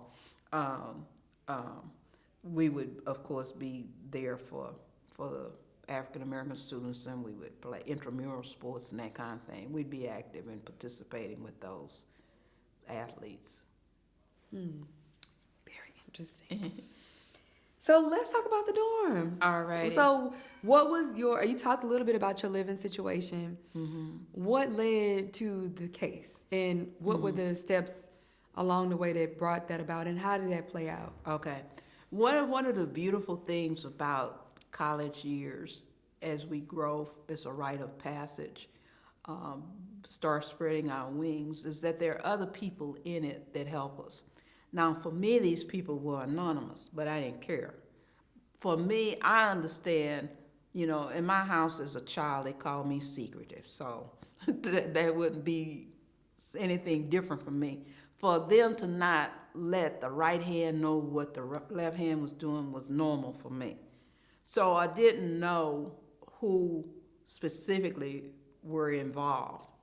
But as the word got out that the university was doubling down and segregation was in the air, because this is the 60s by now, so it's turbulent. And it's the precursors to the 60s were the late 50s with those landmark cases in the NAACP and the Urban League and so on and so on, is that the university doubled down, and I don't know if they published it or not, but could have, that blacks could not go, for instance, to Kinsolving. Kinsolving was like a flagship or a representative, a type of the white dormitory. You know, it was, I've forgotten how many stories, but maybe 7 stories, or, you know, multiple stories, brick, really nice. So that particular dormitory, for example, they said, don't drink water there, don't play the piano there, don't go to the living room and sit down. Just, you know, just doubling down. Not only do you not live in the white dormitory, but you don't even go. So we said, well, we need to check that out. We need to verify that. And so I'm saying the they, because it's the common they, you know, with no detail. That's why I explain as a disclaimer that I don't know who these people are, and that's the way it works when you're doing movement. Because after all, the SNCC movement was very much alive and gaining momentum, and they were threatened with bombs and all of that, as we were too. So that was just a sign of the times. So I didn't get a direct but in the history, there was a bomb that went off in a off-campus or nearby campus thing, I think, went off, and it didn't get anybody, but it was intended to perhaps at that time. So those kind of things were going on, and faculty would have a referendum about it. Law school professors may say something about segregation, generally speaking, and trying to bring it forth was the general conversation and what's going on in the nation, and Martin Luther King. But anyway, so they said, okay, let's all meet. Every black student from Whitus and Almetris and Brackenridge and San Jacinto, let's all meet at Almetris dorm in the living room. And let's discuss and see what we're going to do about the fact that these rules are coming out, and we need to test them and see if they are indeed true. And I do remember the name of one of the persons, and I've never heard anybody mention her name, but I remember Mary Simpson was a student ahead of us, maybe a senior or something, and I just saw if it's the same Mary Simpson that I saw in the Memoriam College of our college magazine, alumni magazine. She just passed away recently. But anyway, but the other people I didn't know, and you didn't necessarily, maybe nobody knew. Say, okay, here's the plan. What we'll do is we'll test this. Let us, after we talked about it for 30 minutes or so, here's what we're going to do. Let's send 3 people, volunteers, to Kinsolving. Just walk 10 steps or whatever, 20 steps, and try these things out and see what happens. If you're asked to leave, come back and tell us. And if it doesn't go right and we're not pleased with the way you're treated, and we see any truth to this, we're all going to go. And we will have a sit-in, a mass demonstration, all of us, room full of people, everybody, most people from the university campus, black. So Marty and I volunteered, I don't know who the third person was, to go down there and test it. And we did. And we were asked by security to leave. So we left and came and told the people, well, we drank some water, we sat on the sofa, and we played the piano. So we were asked to leave by security. They said, okay, plan is, let's go. And we did. Well, I don't know the time sequence, but I know it was very, very, very soon, just a matter of hours, that we were all or each notified by the Dean of Men and the Dean of Women that we are called in to answer to the deans about who was at the protest. Did you protest? That is against university rules. So we received counsel, what to say, what not to say, and who these people were, who had this all organized or all ready and prepared. So we all sitting there, we had appointments, one after the other, all of us, each person some people, I don't know how, well, to me, it's easy how they got their names, but they always knew who every black student was. Although theoretically they say we don't have any such record. It's just like they knew what dumb you had to be in. For one thing, it was easy for us because they just looked at your high school. But anyway, so we were there and we acted appropriately, but we were told in no uncertain terms by the respective deans of women and men, you will be expelled or disciplined, where you can't come, you have to be out of school for however long, if you went or if you are caught doing it or if you are guilty of doing this again. I just want to clarify. Mm-hmm. Just for going there, Mm-hmm. not for sleeping there. Mm-hmm. So when you all went Mm-hmm. as a group, It was What- peaceable. what all did you do? You just Peaceable. sat Did what there, they said, just sat there, quiet, very peaceable. and they threatened expulsion Mm-hmm. for doing that. Mm-hmm. Or some kind of disciplinary missions. If you first of all, they will ask you, did you go? So you know what that was, what that answer was. And the other thing was, if you're caught or if you're guilty or if you do that again, that's your consequence. That's the consequence. And I don't know the time period, but it was not long. It was not long before I was asked. I can't even remember who asked me. But I didn't have any skepticism or any discomfort with that at all. Would you consent to being a plaintiff in a class action suit to integrate the dormitories, to protest segregation and get it done legally? And of course, I was underage, and even if I weren't, I would still ask. My parents are still in their household. And I remember calling Daddy and Mama on the downstairs payphone, because that was the telephone we had. Later, when I graduated, when I got the news of the integration decision by the Board of Regents, the newspapers called me, AP and UPI called me on my phone in my room. But at that time, it was a payphone. And I asked them, told them what the deal was and could I be a part of it. And they asked me a few questions and said if I wanted to, I could. And Marty's parents, the same thing. Her dad was also one of the plaintiffs too. And Leroy Sanders, Leroy Sanders, what is in some of the information news clippings, was the third person. And some of the fellows, I have to tell the story as to how they talked to Leroy about accepting the invitation to go, to participate. They know the details because they lived with him and they knew him, but I don't know that side. But Marty and I didn't talk to one another about that early on. It wasn't like, well, Marty, I'm thinking about, or Cheryl, I'm thinking about, none of that. You know, we made our decisions independently with our parents. And the lawyer was chosen for us, Sam Houston Clinton, who later went on to a criminal court, appeals court.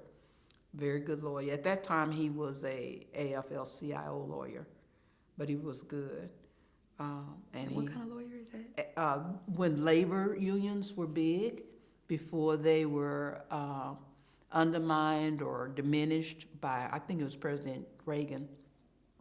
Whatever happened, it may have been with the air strike. I've forgotten the details now of when, but they were legally or lawfully diminished in their power and their influence. But at the time, they were big.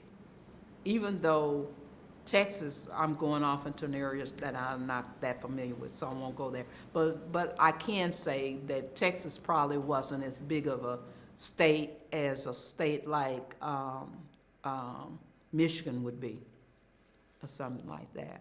But nevertheless, he had made some marks probably.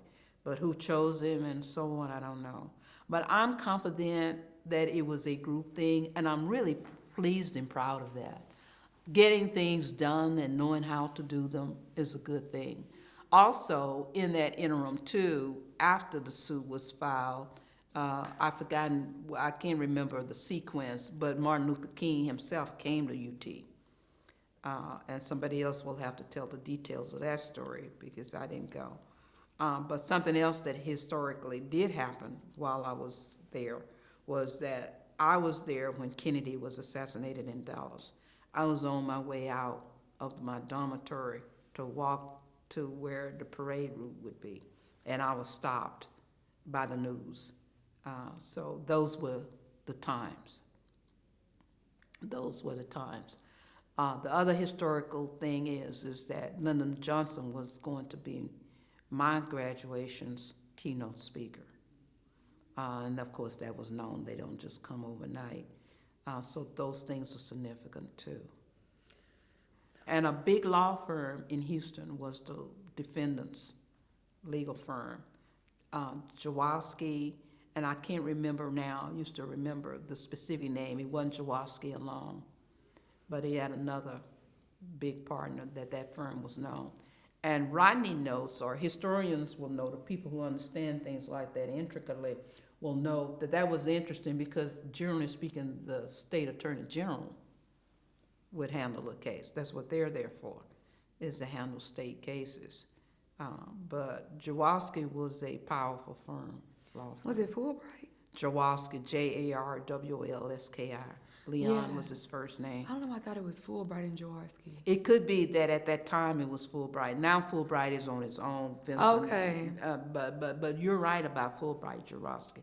Okay. That may have been his name even then. Okay, But it and was a don't quote me powerful on that law 'cause I'm firm. not. No, I it don't was a wanna powerful misspeak. law firm. It could have been that it's changed its name, Jaworski, more than one time, and maybe Vincent Elkins and Fulbright. But it could have been that it was Fulbright Jaworski. The information that is in my package, some of those news stories would have it specifically. Wow. So this is a legend. Okay, so let's circle back a little bit to the actual case and the things that led to the case. Mm-hmm. So I want to know how you responded when I know you were prepared Mm-hmm. for the threat of like being expelled, but what was your response when they gave you that kind of notice? Well, horrified to even be called in, because you understood who Nowaski was. I remembered him more than the dean of women, being the dean of. He may have been the dean of students or the dean of men, or he may have been both. I don't know. And at that time, you remember women's dorms, men's dorms, and so on and so. They traditionally would have a dean of women and a dean of men. But anyway, I remember that very well. That was extremely intimidating. It could do two things. It could have you fearful of your outcome and your future, and you're like, okay, that was a lot of money. Plus, the people in Houston, people who gave me a scholarship, was very, very well known. As I hate to admit this, but for right now, I got to remember what the name of it is. They're well known Houstonians who gave the scholarship that I had. But anyway, the thing is that you were very fearful, and for me, I respected it. Let me say that. But I wasn't unduly afraid. It's like, really, they want to do that? Well, but I had no clue whatsoever in my wildest imagination that a suit would be proposed and that I would be asked to be in it. Had no clue. It was just the immediate thing is that you may be expelled. But our council, that's the beauty of people being involved, of various expertise and support. And even though you may not know their names, because they say, I don't know. No, not me. To protect themselves and you too. And just the way movements go is that if you tell the whole thing too soon, it's going to be undermined. Excuse me. I probably need to take a drink of soda water. For the record. That's the beauty of people. But you had so many people, you would have the civil rights people and people at the forefront who's looking at that, looking at Texas, looking at UT. You'd have people in the law school, legal experts. You'd just have people all over. And that's not counting Lyndon Baines Johnson in 1963 having to take President Kennedy's place. And my understanding of it, if I remember correctly, is that that was one of the things he acknowledged that he had agreed to with Kennedy, because Kennedy was a visionary moving forward towards things like that. It's about that Civil Rights Act and those kind of things, that Johnson being the politician, and I think providential, all these things to me are providential, of saying, that's one of the things that I pledge to. I'm a Texan and a Southern man, but I also understand politics, and I understand big stuff. I understand excellence. I understand where right things are, because I'm exposed in the capital of D.C., and I get things done. I can manhandle, that might not be what he would say, but he could, the legislature. The Speaker of the House, for me, he knows how to speak my language, and I know how to speak his. We can get this done, and that would be something the way it works. So who even knows? I'm sure, I'm not saying that he would be involved in the genesis or the nascent period of the suit, but he would understand. He would understand how that works. And then you have somebody like Fulbright Jaworski or Leon Jaworski himself being the legal team for it. You know how that goes. So I think it took a group of people or a lot of experts. I'm going to do something that I normally don't do, but in this type of setting, but I'm going to mention a Bible verse from Proverbs. It's a point of wisdom of when you go into war, you get many counselors, or many counselors. You count the cost, but another one says when you're getting ready to do something, you're going to get the advice of many counselors in order for it to stand, in order for it to work. And so to me, even though a lot of these people are unknown to me or invisible to me, I do understand that that probably was part of it. Lots of counsel. Mm-hmm. What was the result? How did it end up? It ended up, interestingly, that I didn't see this coming either, and I mentioned to you early on that I'd mentioned somebody who was a Student Government Association president, and we knew who those people were, generally speaking, because you would have an opportunity to vote for them or not vote for them. So this person's name, I just remembered his name yesterday or so, Marion Sandy Sanford. He just passed away. He was 81 when he passed away in January of 2022. And I looked up his obituary. But Sandy was sent to me, if I recall right, and that's just how I remember it. And Rodney corroborates it. I'm saying, I thank God I told my family these things. I didn't say anything to anybody else. I didn't even think that was odd, but that's just the way I was and the way I did it. I didn't say anything to them about these details at the time, but I told my family. So Rodney, being big ears, younger brother, historian, passionate and all, he remembers the details of it. He really does. And so he understood that. He could remember it.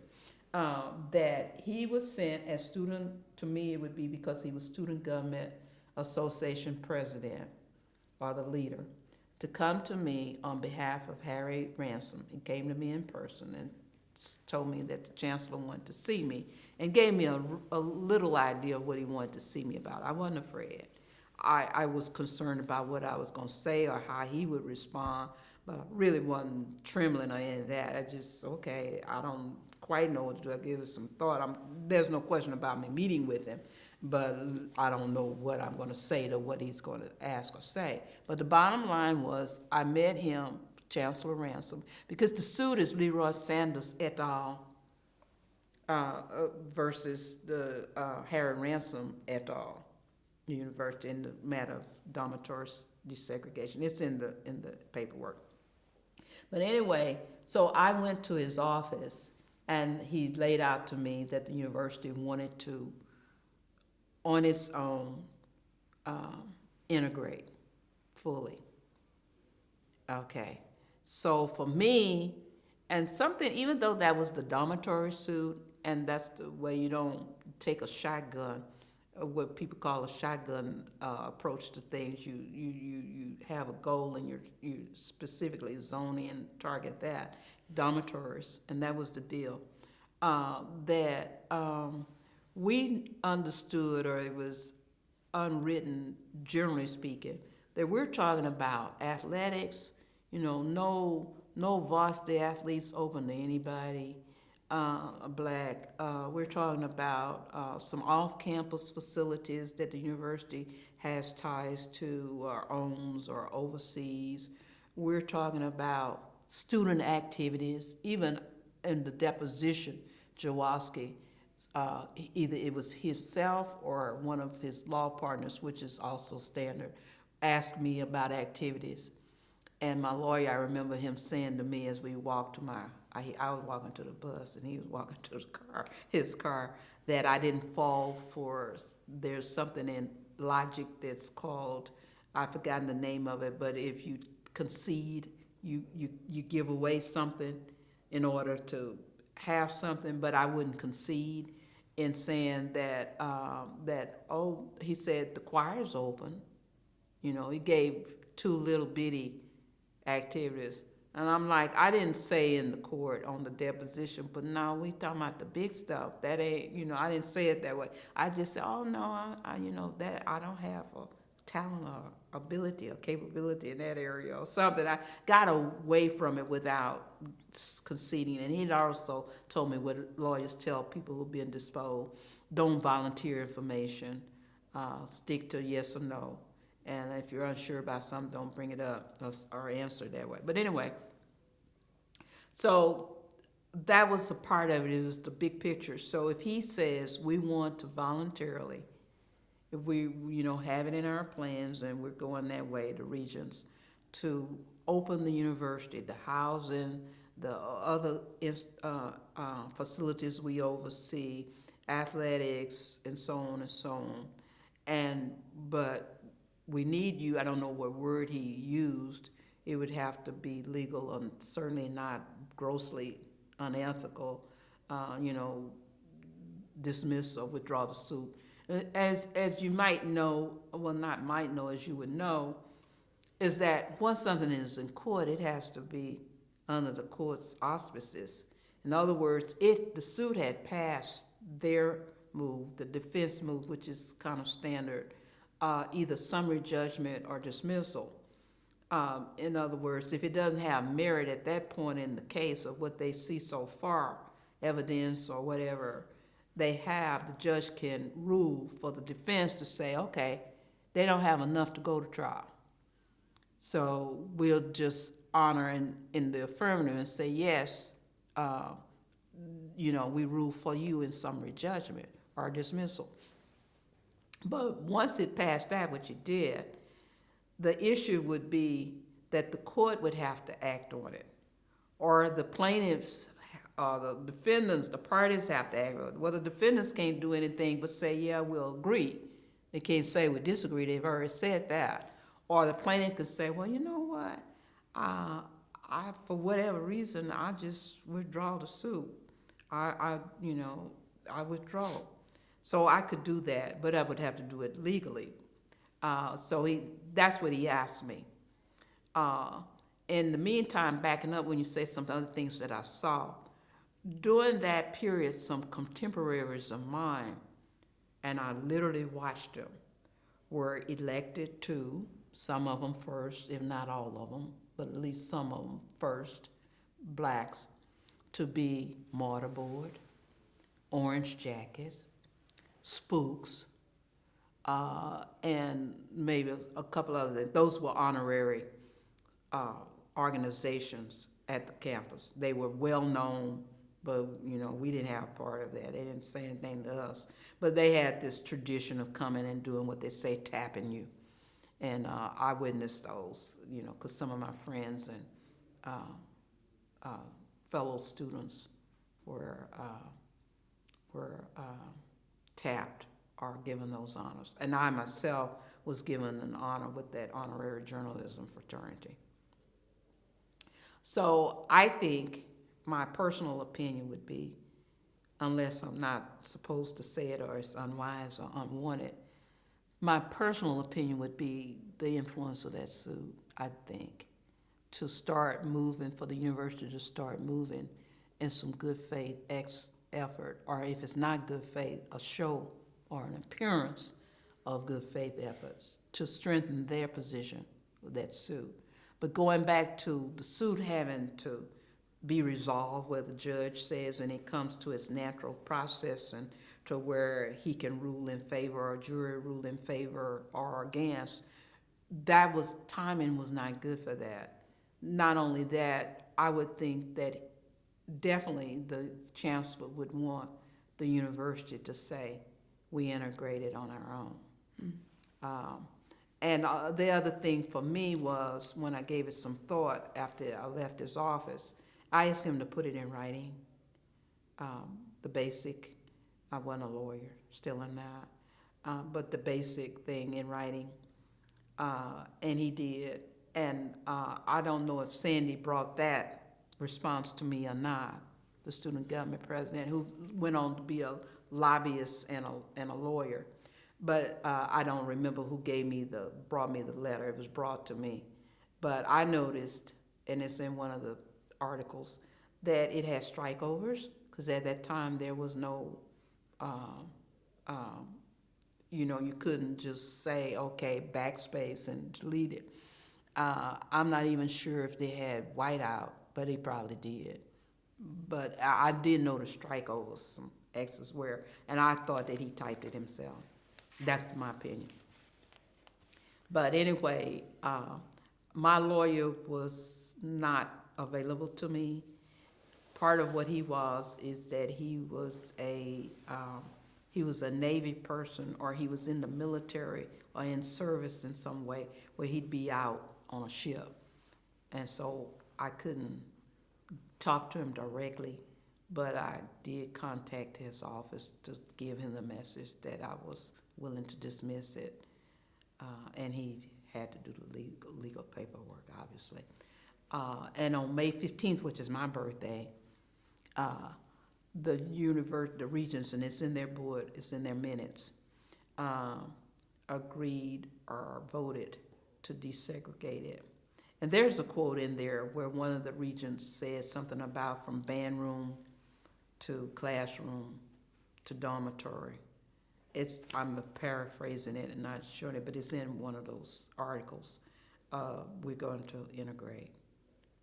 And they did. And AP, Associated Press, UPI, United Press International, called me to ask me for my remarks. But I didn't tell them anything close to what I'm saying now. I did that in about 2000, I've forgotten what year, but it's between 2011 and 2015 when I told the whole story that I'm telling you now about how it ended, because I hadn't said anything to anybody about it other than the lawyer and my family. And Rodney, thank God, he has big ears, and he remembers, and he's a stickler for accuracy in the way it should be historically. He could corroborate it. Let's backtrack. Sure. May 15th, what year? 1964. May 15th, 1964. So essentially, I just want to make sure I got the facts. Sure. And the details down. This went to court. It was a case. Mm-hmm. The chancellor, Mm-hmm. called you in and said, Mm-hmm. we want to dismiss this case Mm-hmm. and not only desegregate Mm-hmm. the dorm, Mm-hmm. which is what the case called for, Mm-hmm. but the entire institution. Mm-hmm. You gave your word on Mm-hmm. it. Mhm. He wrote you a letter, Mhm. and then from there, in the regent's office, Mhm.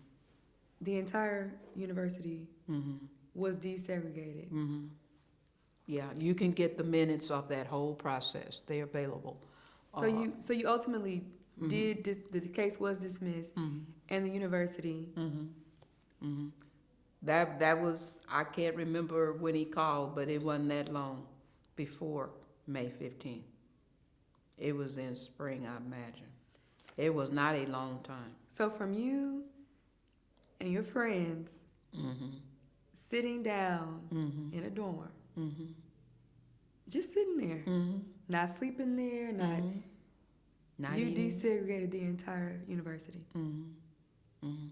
It was an entire movement, and that's the beauty of it, of strategy, of the right timing. To me, with all of that other going on in the university world, in Alabama, Mississippi, Selma, Birmingham, all of those things, and you had maybe a divided law school, but you had a law school with brilliant people in it who would be sympathetic or understanding, or at least tell you the legal this and that and the other, and case president, blah, blah, blah, and sweat and all of those things and all of that timing. And the president himself coming to speak at the university after he's just became president in 1963 because of an unforeseeable circumstance of an assassination. You made history. Oh, thank you. That's what Rodney says. And I'm honored. I'm honored. But I didn't see that coming. I didn't. I really How does didn't. it make you feel? Very, very good. And as you know, I'm a minister and a theologian. So, and I still pursue that. To understand that, for me, that gives me a lot of hope. But it also, the precursors gave me and Morty an award, and Leroy couldn't be there, and Leroy passed away shortly thereafter, but he received that award for that suit. The precursors honored us. One of the things that I said at that time was two things. One, that it was a watershed moment, and the other one, that it was a watermark. And I have an English teacher friend, professor, who is a college professor, who's also a theologian. She had used that word watermark, and we talked about it more than just a lay general understanding of it. And she told me how it permeates the papers and what it's used for and what it really means. So for me, my life, career things, without me not thinking about it or trying to plan it, I was asked to go to the Houston Post. I said, okay, I'm a journalism teacher. I teach school, but I also want to be a news journalist in that way. I teach journalism, but I want to be a journalist. So I go to the Houston Post, and I'm one of the first people of my race to be there. Some other people were ahead of me, 2 men or so. But the point is, on May 17th, and I can't remember the year, it may have been 1967, but it can be looked up, but it was what was commonly called a TSU riot, where police officers actually confronted some TSU students, and some of them weren't students of TSU, they're other schools, with a shootout. And one officer was killed, and they didn't convict the people, but they tried them, or were going to try them. Some black students or people were going to be tried for it. But I think that case dismissed or didn't materialize. They didn't have enough evidence, and they think really it was friendly fire that may have gotten the officer, so that went away. But I was the one working at the Post when the Post called me at 3 in the morning when I was still in my mother's house. I hadn't gotten married yet. And my dad asked Rodney, my brother, to go along with me. He said, okay, if she's going this time of morning before they going in a situation like that, you accompany her. And so we went. Well, I wrote a story, and it's in there. Rodney found it, of the girls' dormitory being shot at, and wrote that side of the story. The rest of it was all police being wronged and having to confront these people, riot and blah, blah, blah. And I'm right, well, they shot at the women's dormitory, and I interviewed some of them that morning. And then I went on the Yates. to teach the rest of the day. But it's in retrospect that I can see that. It's in retrospect that from the Post, I was asked by a colleague of mine who sat across from me, who left the Post. In the meantime, he meets me, we sit side by side. He goes to oh gosh, what is it called? It was what we used to call the poverty program, Harris County Community Association, Community Development Association, HCCCA, HCAA, something like that. But anyway, the point is, he asked me, from knowing me at the Post, will you come and be my public relations coordinator? I'm the director. Would you come and be, one of my right hands? Well, you're working with community development where people, Oviedo Duncantail was an activist. You had people like that, and the neighborhoods getting water, Bordersville getting water, they didn't even have water, and they're coming up with these things. You got Head Start kids. I'm on the plane with them to go to Galveston on a Head Start trip because they hadn't ridden an airplane, and somebody said, okay, we give these kids an airplane ride. All of those kinds of things and all of the other things that come involved. Then I worked for the Houston Regional Minority Purchasing Council later, which I didn't know about, but I got a job there. I left Madison High School teaching in HISD and go over there. They invited me to work. And I'm a media relations or public relations director and an associate director. Well, during that watch, President Jimmy Carter, former President Jimmy Carter, signs the law, and I've forgotten what it's called, but generally speaking, it's what you call minority set-asides, where MBEs, minority business enterprises, that include blacks, Latinos, Alaskans, women, are by law included in huge contracts. They're too small, maybe, to do the whole thing. But if you get a contract and you are a large corporation or a large company that wins a bid for a major corporation, you must show good faith effort or hire 10% of it to subcontractors or other people who are minority-owned business people. We really went to the to the White House. And I shook President Carter's hand because I'm in the group of minority purchasing councils across the country, and Houston being one of them. I literally go and I'm involved in that. Then another thing is I went to the University of Houston downtown as a media relations person. And we get to have Gwendolyn Brooks, and we had Sandra Cisneros, we had Ernest Gaines. We had what they call Writers in a Series, where minority writers were invited to come and speak. So when I look back over it, and the latter part, it's not over because I'm still working on what I'm to do to continue it. But I'm a chaplain, and I get to be certified as a board-certified chaplain through a hospital system as a chaplain, and ordained by my church as an ordained minister. So all of these things, though, I can see where they have a common thread, and it started there, but I didn't see any of it. Even as it was unfolding, it's now in retrospect when I look back over it that was your trajectory. And that water, so to me, the suit in that moment was the watershed, but the watermark is that on my life, but on the university life.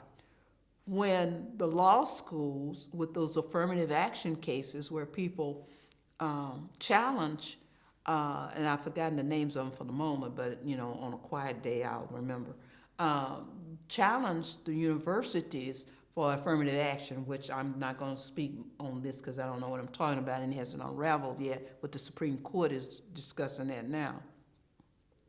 But the university was a friendly brief and supported and cited with the University of Michigan case, or the University of Michigan sided with them, which you know, but the University of Texas wanted the Fisher case, but the university, to me, being a watermark, is that it has been on record to support such things, and don't talk about it's honoring the precursors and doing this project. I don't want to say to make amends. That may be overstating it or not right, but it's still moving in the direction of let us recognize these things and honor these things and tell these stories. And really quickly, what was the Fisher case exactly? It was the challenging the affirmative action for colleges and universities. Okay. Especially saying that we should consider minorities and in their applications to enter our schools. I learned one of my children is a psychologist, clinical psychologist. But you know from graduate school, it's not easy to get into graduate school. That's something. Not at all. Not at all. Or to complete it for that. No. So I think about, and part of the reason when he was trying to get to a psychology school to get that doctorate, he has a PsyD, psychology doctorate. It was a tough road. And I thought about it. I said, well, they have to spend a whole lot of money for their faculty. And then they have to have buildings and all of that just for that. So that's an expensive proposition. Mm-hmm. So it's difficult to get into graduate school. So what graduate schools did when they saw the inequities of, you know, it being a few people anyway, to make sure that people of color, particularly is also blacks, would get in, so they would have in their admissions requirements an affirmative action section.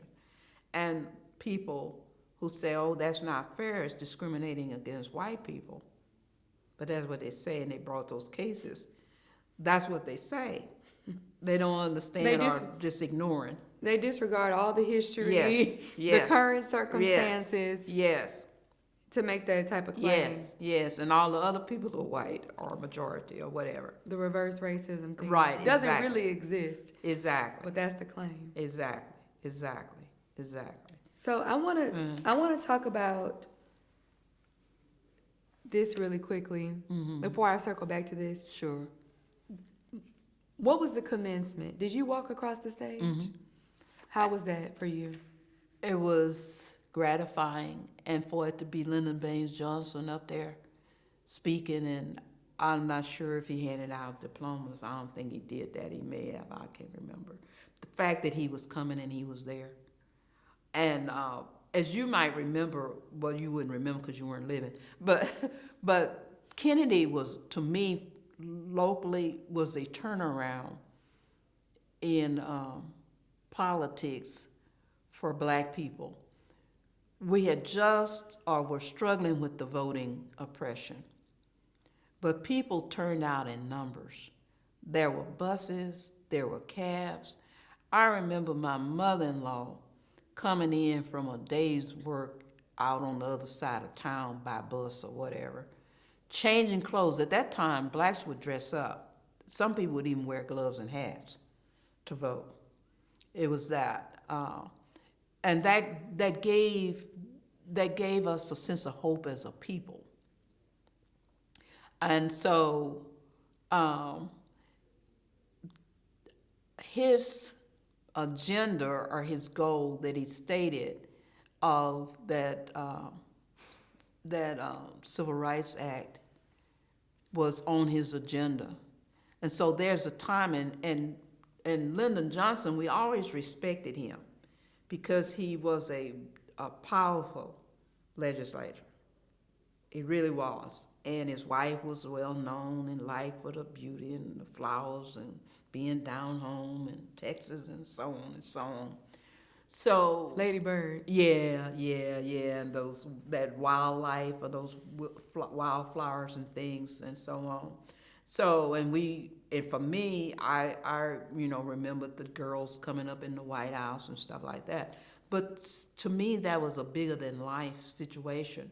But that he had that responsibility and took that mantle to agree or however to not oppose it for sure, because he certainly got it passed through.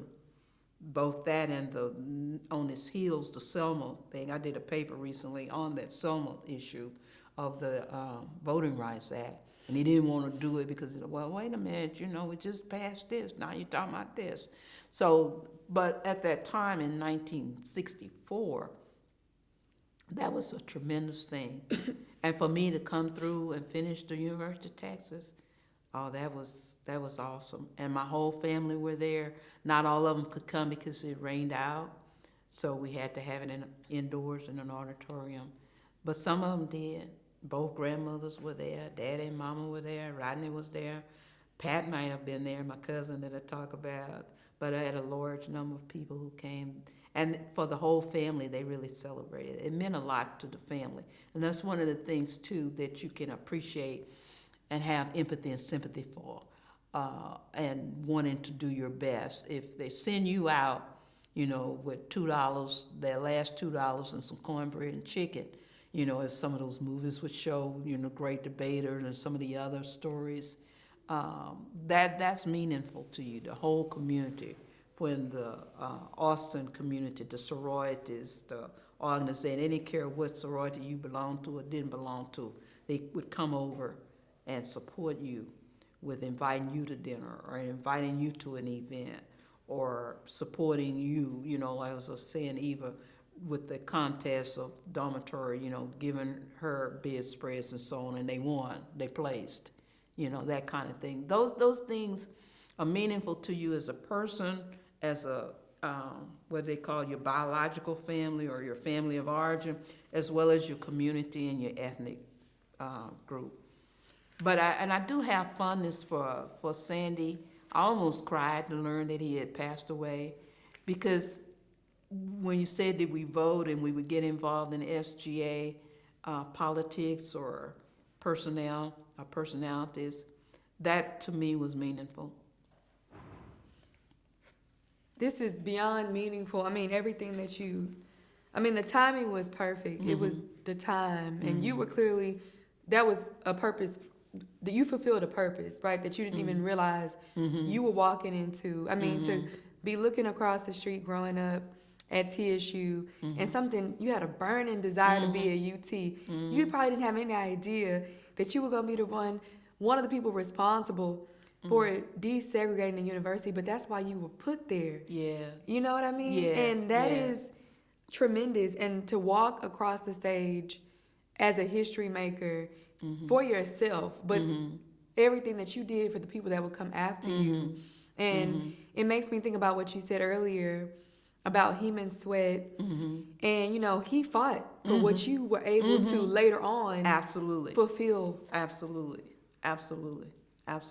And you were the dot connector. You know what I'm saying? You connected this dot between the creation of what will become TSU Law School, right? And everything that happened in Third Ward in your community, bringing that all the way back to UT. You connected those dots. Oh, thank you very much. I am really honored and privileged. And I'm so grateful for, is it Vosis? Is that how you pronounce it? Yes, Vosis. Like as it spells? Is that I'm so grateful you all doing a yeoman's job. If I had asked how long would it take, that would have been a whole different situation. So I'm glad I didn't ask, because I didn't realize that your vision is so thorough, extremely thorough. Congratulations and thank you. To want to do it in a true sense, to get historians to interview you, to have your life story on the intake information. She said it might be a little tedious, okay? To spend this long of videotaping and personnel, that's a lot of tape. I don't know what your. But we're not done yet. Oh, really? Oh, okay. I got one more thing. Sure. I want not to cut you out, but I want you to. Sure. We almost done though. Okay. Because I'm saying all that to say that we're honored, Mm-hmm. you know, that you would tell your story to us My and pleasure. to share it. My privilege. And I always think about Harriet Tubman and how, you know, she was able to achieve freedom herself, and that's one thing. But she went back. She got her family, right? Wow. Yes. And yes. she risked her own life, Yes. her own freedom. Yes. But yes. that wasn't enough. She went back for people she didn't even know. Yes. And yes. not only risking her freedom, Yes. but her life. Yes. And I would love to Yes. say that what you did was similar in that vein, that it wasn't just for you. What you did was for yourself.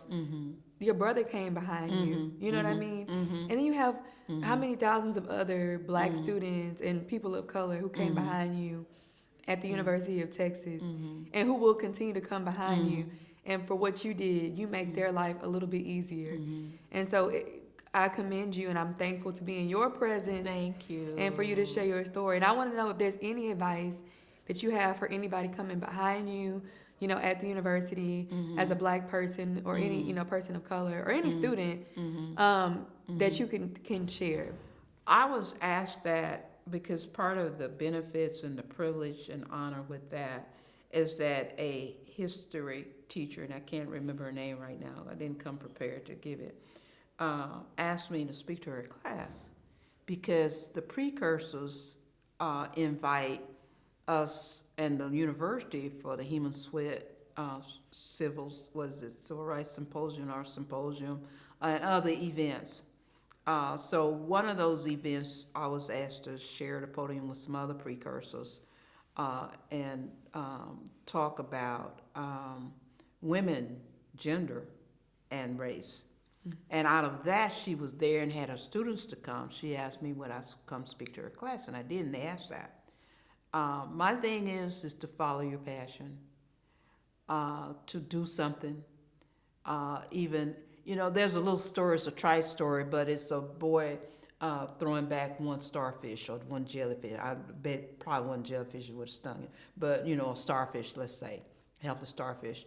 And somebody said, well, son, it's thousands of starfish that get beached or come up, you know, on the shore. And so it's like, you know, what's the use? You know, how can that be worth anything or meaningful? He said, well, mister, it means something to this one. So I you know, I see an analogy there is for us to do what our passion says to do, but when we see an issue, to be willing to get involved. It's similar or analogous to the keep the earth clean. You know, just throw your soda water bottle in the trash or recycle it. Don't worry about the other stuff. But you're making a difference in all that. It's the one vocab. My son has a sense of humor. I haven't spoken about him, but he's the older one who's the lawyer. But he said, he was teasing me. I told him that I had gone to early voting this time. And he had recommended, he didn't ask me to vote for the person, but he just was sharing his voting experience with me. He said, I voted for somebody that I know. He's a fellow attorney whom I admire. He said that I wouldn't have voted for him as far as his party goes, but I vote for him because I know him. So I broke my voting tradition and way of doing things to vote for him. So I got his name mixed up and confused. So when I was there to vote, I called myself voting for this guy. I said, well, if Mark says that, I'm going to vote for him. Well, I got the race mixed up. Voted for the wrong person. So I told Mark about it, and he didn't say anything. He said, no, Ma, I told you his name was blah, blah, blah, not blah, blah, blah, for this race and not that race. I said, okay. So a few days later, he said, my friend didn't make it. He lost by one vote. But he was teasing me. He was teasing me. But part of that is to say that it is true, though. It is true. He was just teasing me and making a joke out of it. But he seriously takes that. But our one count, our one vote matters. It matters. It matters. So to do what you're passionate about, to step out in faith and adventure and boldness to do it, but to see something that's wrong, if you see that and know it's wrong, or even if you're told it's wrong, and you can see that, one of the University of Texas graduates, his last name is Achu. He's a very young guy. He started something on his YouTube video, and what's his name? Matthew McConaughey joined him and volunteered. He was just opening conversations, but he started with one idea that he just talked by himself on, and Matthew saw it and said, "I want to be the next person you talk to." He said, "I couldn't turn him down." He said, "I went through a whole lot of trouble to try to, get it done. But do you tell him no? No." So he started with that one idea to have a conversation of explaining black perspectives to people who wanted to know, to have an open conversation. And that's what, now he's on ESPN. He was on a national television show. He's written a book. But that's the way he started. Well, thank you. You're welcome, and thank you. I am so honored that you took the time and you didn't say, "Okay, I'm done. We're done." I mean, come on, this is history. Yeah, okay. This is what I'm here Yeah, for. the So thank vision you. was bigger than I thought. I'm gonna be excited to tell my children. They're gonna be asking me to be quiet. How many children do you have? 2. Oh, Mark and Alden. you can bother them all day with Yeah, this. okay. So thank you. Anything else you wanted to add, or you pretty much? No, but I do want to thank the university for taking visionary steps and living up or acting on its name. And I do want to thank Ted Garden and the whole team. I really do. And the Precursors. And the president of Precursors is a Worthing graduate who was taught by my mother. And she brought it up. I didn't bring it up. I didn't know. So I'm grateful. I'm really grateful. And to my maker, to God, I'm very grateful. To it all working beautifully even here.